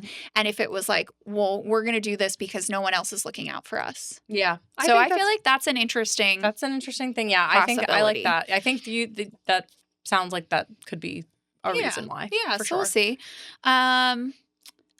Elena. she drives me up a wall this episode. She's been on her sleuthing shit, like very Nancy Drew, and now she cannot connect the dots. She cannot. Elena? It's a little overkill with the amount of questions, like basic questions she needs to be asked or that she doesn't think of until later. Stefan has to explain every single thing to her. And I get being freaked out, but her being so afraid of Stefan, again, doesn't totally track for me. Yeah. But I understand, like, it's up to her whether or not she wants to be with him. She's an idiot. You're an idiot, Elena, in 2009 on October 15th when this episode aired. But, you know, I get she doesn't have to be with him, but she does some things in this episode where I'm like, girl. And then the last thing I'll say is I am so excited that Katherine is here, at least in the flashbacks. Bring on the drama and this regal AF queen. What about you? Very excited for her to be here.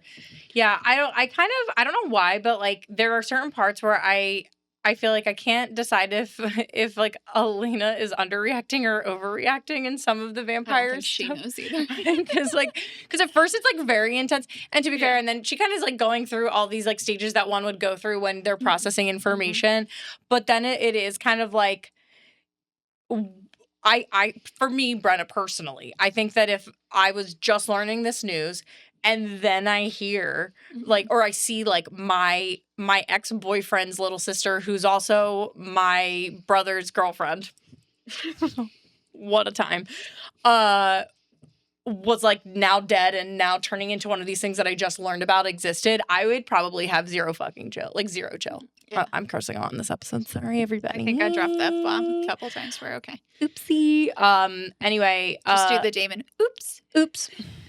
But yeah, so I can't tell because I feel like she's really chill when she learns that about Vicki. But I'm like, wait. Okay, we're like we freak out about Stefan, but then we're not freaking out about Vicki. I know she does, but maybe it's because she's trying to put on a face for everybody else because she doesn't want to like freak everybody out. But that was just something where I was like, I don't know. I think I would lose my marbles at that one. I think you kind of said this too. Like, is Logan actually dead? I don't know. We'll find out. Is anyone actually dead in the show? Yeah. I think that's like a big thing of there's the weight of when we see and hear Vicki's neck being snapped, but then she comes back and she's so in this world, almost like death isn't permanent. No. Because you could become undead. So, yeah. And that's why it's like, and we'll talk more about it high too. Stakes, but not as high. Yeah. High stakes, sort of. But there is, I mean, unless, of course, if somebody does get, gets a little sticky to the heart, that's when that's, I think, end. Bye-bye. But it is still like pretty, like I still do think it was a pretty big swing to choose this path for Vicki. I also agree about like I think you put it pretty like the logic that you were giving us about like the absence of other characters. But which I thought was interesting because it's a very like family focused episode, which I kind of like because it has a lot of, because these are just like people that are all mostly related to each other. Minus Jenna. But and I think that really does pull the focus in. It pulls it very just like an intimate thing, right? But we've been like litigating what the titular Lost Girls means. Like, what is it? And here are some of my potential reasons why this episode was called Lost Girls. Like, okay, so are the Lost Girls Bonnie and Caroline because they are, and Jenna because they're not in this episode? Are they the Lost Girls? That's my favorite one. Is the episode called Lost Girls because of Elena and Vicki? Because Elena is like lost over this vampire like situation. Vicky's losing her humanity to becoming a vampire. Lost girl, She's definitely, I would call her definitely Lost Girl. But then is it Katherine Lost Girl to time? Is she lost to time? Like they lost her? Or like they lost her to time. I don't know. Is it a play on Lost Boys? I don't know. You'll have to tell me at The our internet was not telling me. I'm a vampiric sin. I have not seen Lost Boys. You have not seen Lost Boys either. We maybe need to do a watch party at some point on that. But like I just who are the Lost Girls? Send us an email, send us a DM, let us know your thoughts. We're curious.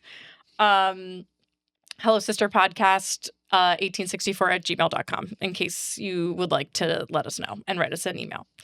Katherine's finally here. I as of right now, she is presumed dead in the present. So we don't like, even though she is a vampire, so she is undead. So she would have the capability to be alive in present day. But from what it sounds like, she died in a fire. So, well, I hope we get to learn more about that fire. And then, but I do love that we're getting more backgrounds and the fracturing of, and what I said, the brothers bond, which is what Ian and Paul Wesley's delicious bourbon is called.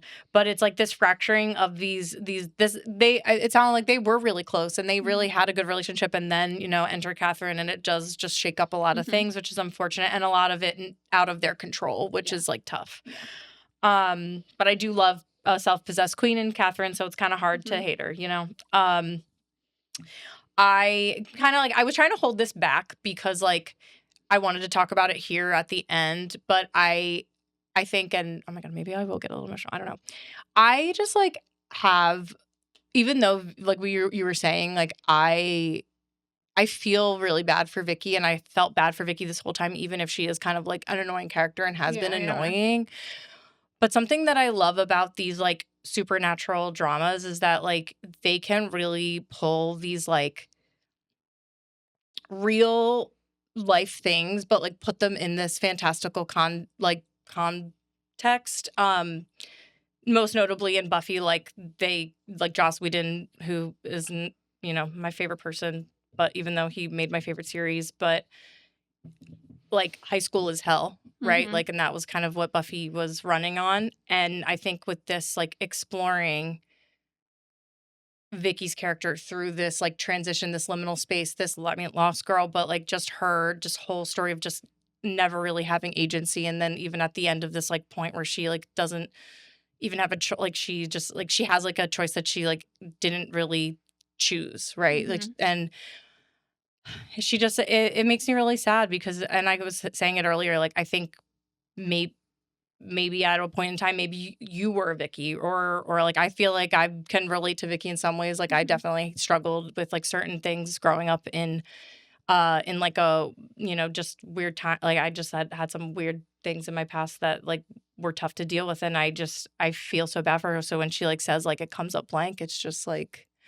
it's so heartbreaking, and I'm sorry for her, but I think the way that they're telling her story and telling the journey is really powerful, and I do really love the show for doing that. It feels serious. It feels serious. So, and I'm gonna just end on Damon continues to be just a very interesting antagonist in the way of his emotional intelligence it is really, really fascinating to me because it's clearly he is an unhealed person, which I believe that as through the course of the show, we will be unpacking those things about him. But it's clear that he is a deeply emotional person, and he even though he's terrible and will use his emotions to manipulate and to get under people's skin, but then he has those little moments where he I think he does feel bad for Vicki. He does, I think, want to help her situation and make her life a little bit better, because in his mind, in his way of living at this point, and for 145 years,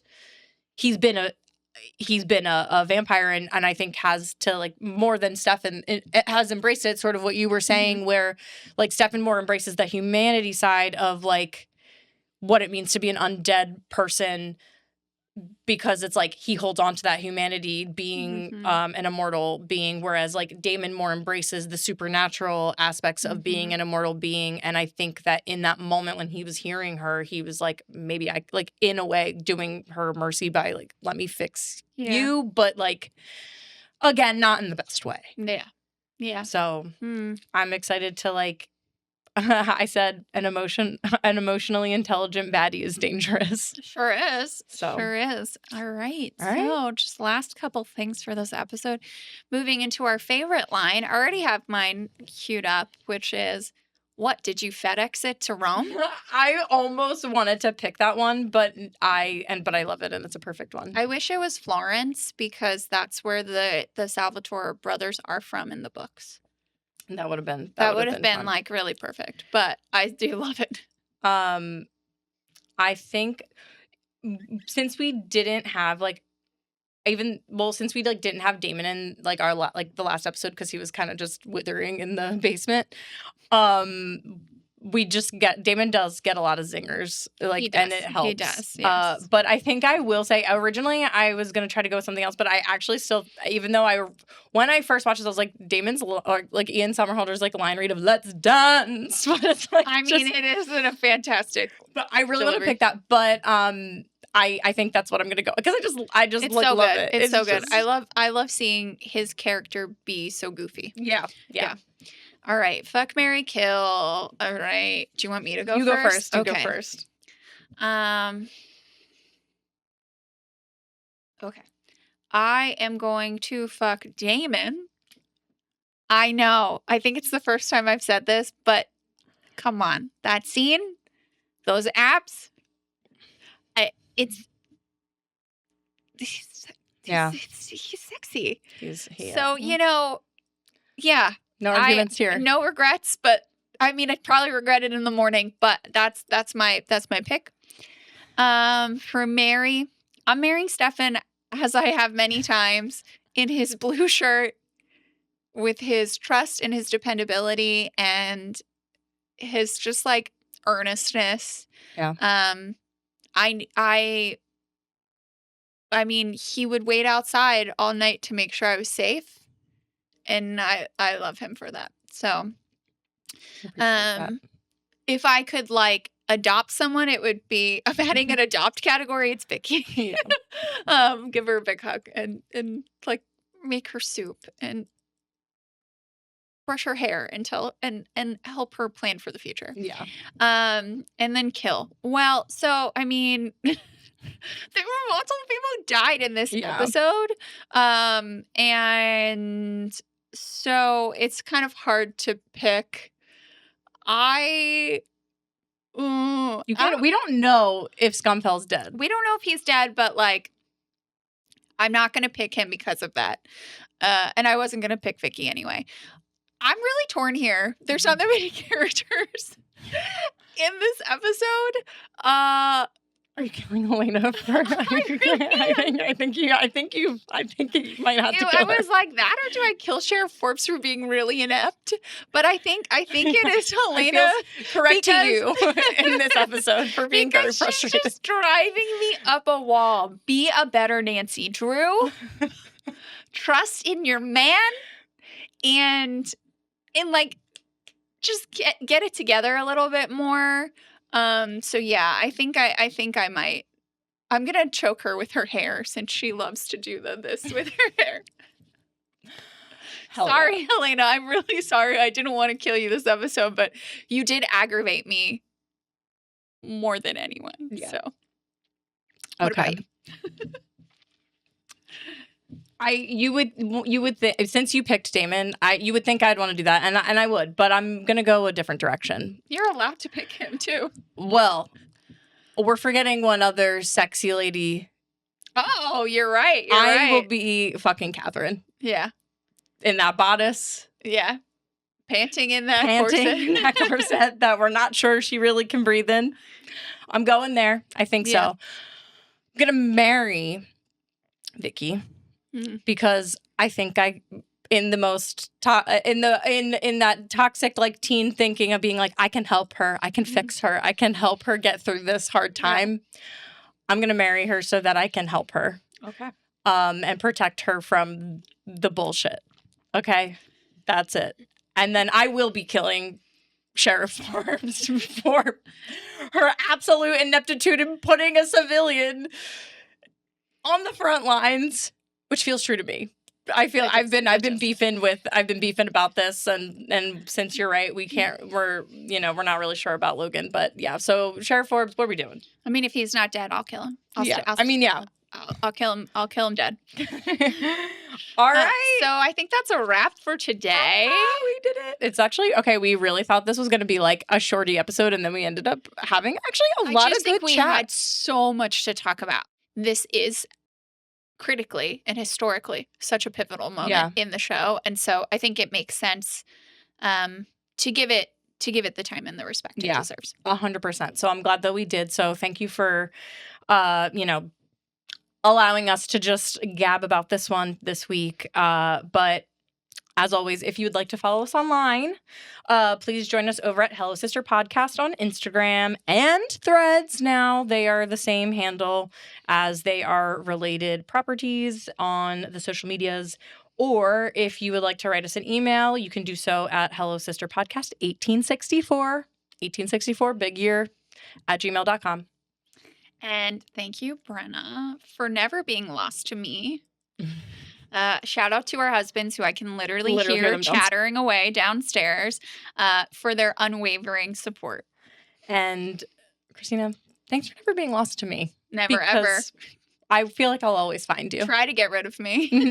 You won't be able to get rid of me either. We're going to just be walking off in the sunset with our one day, eventually, daylight rings that we're going to maybe get that are matching. Yes. Who knows?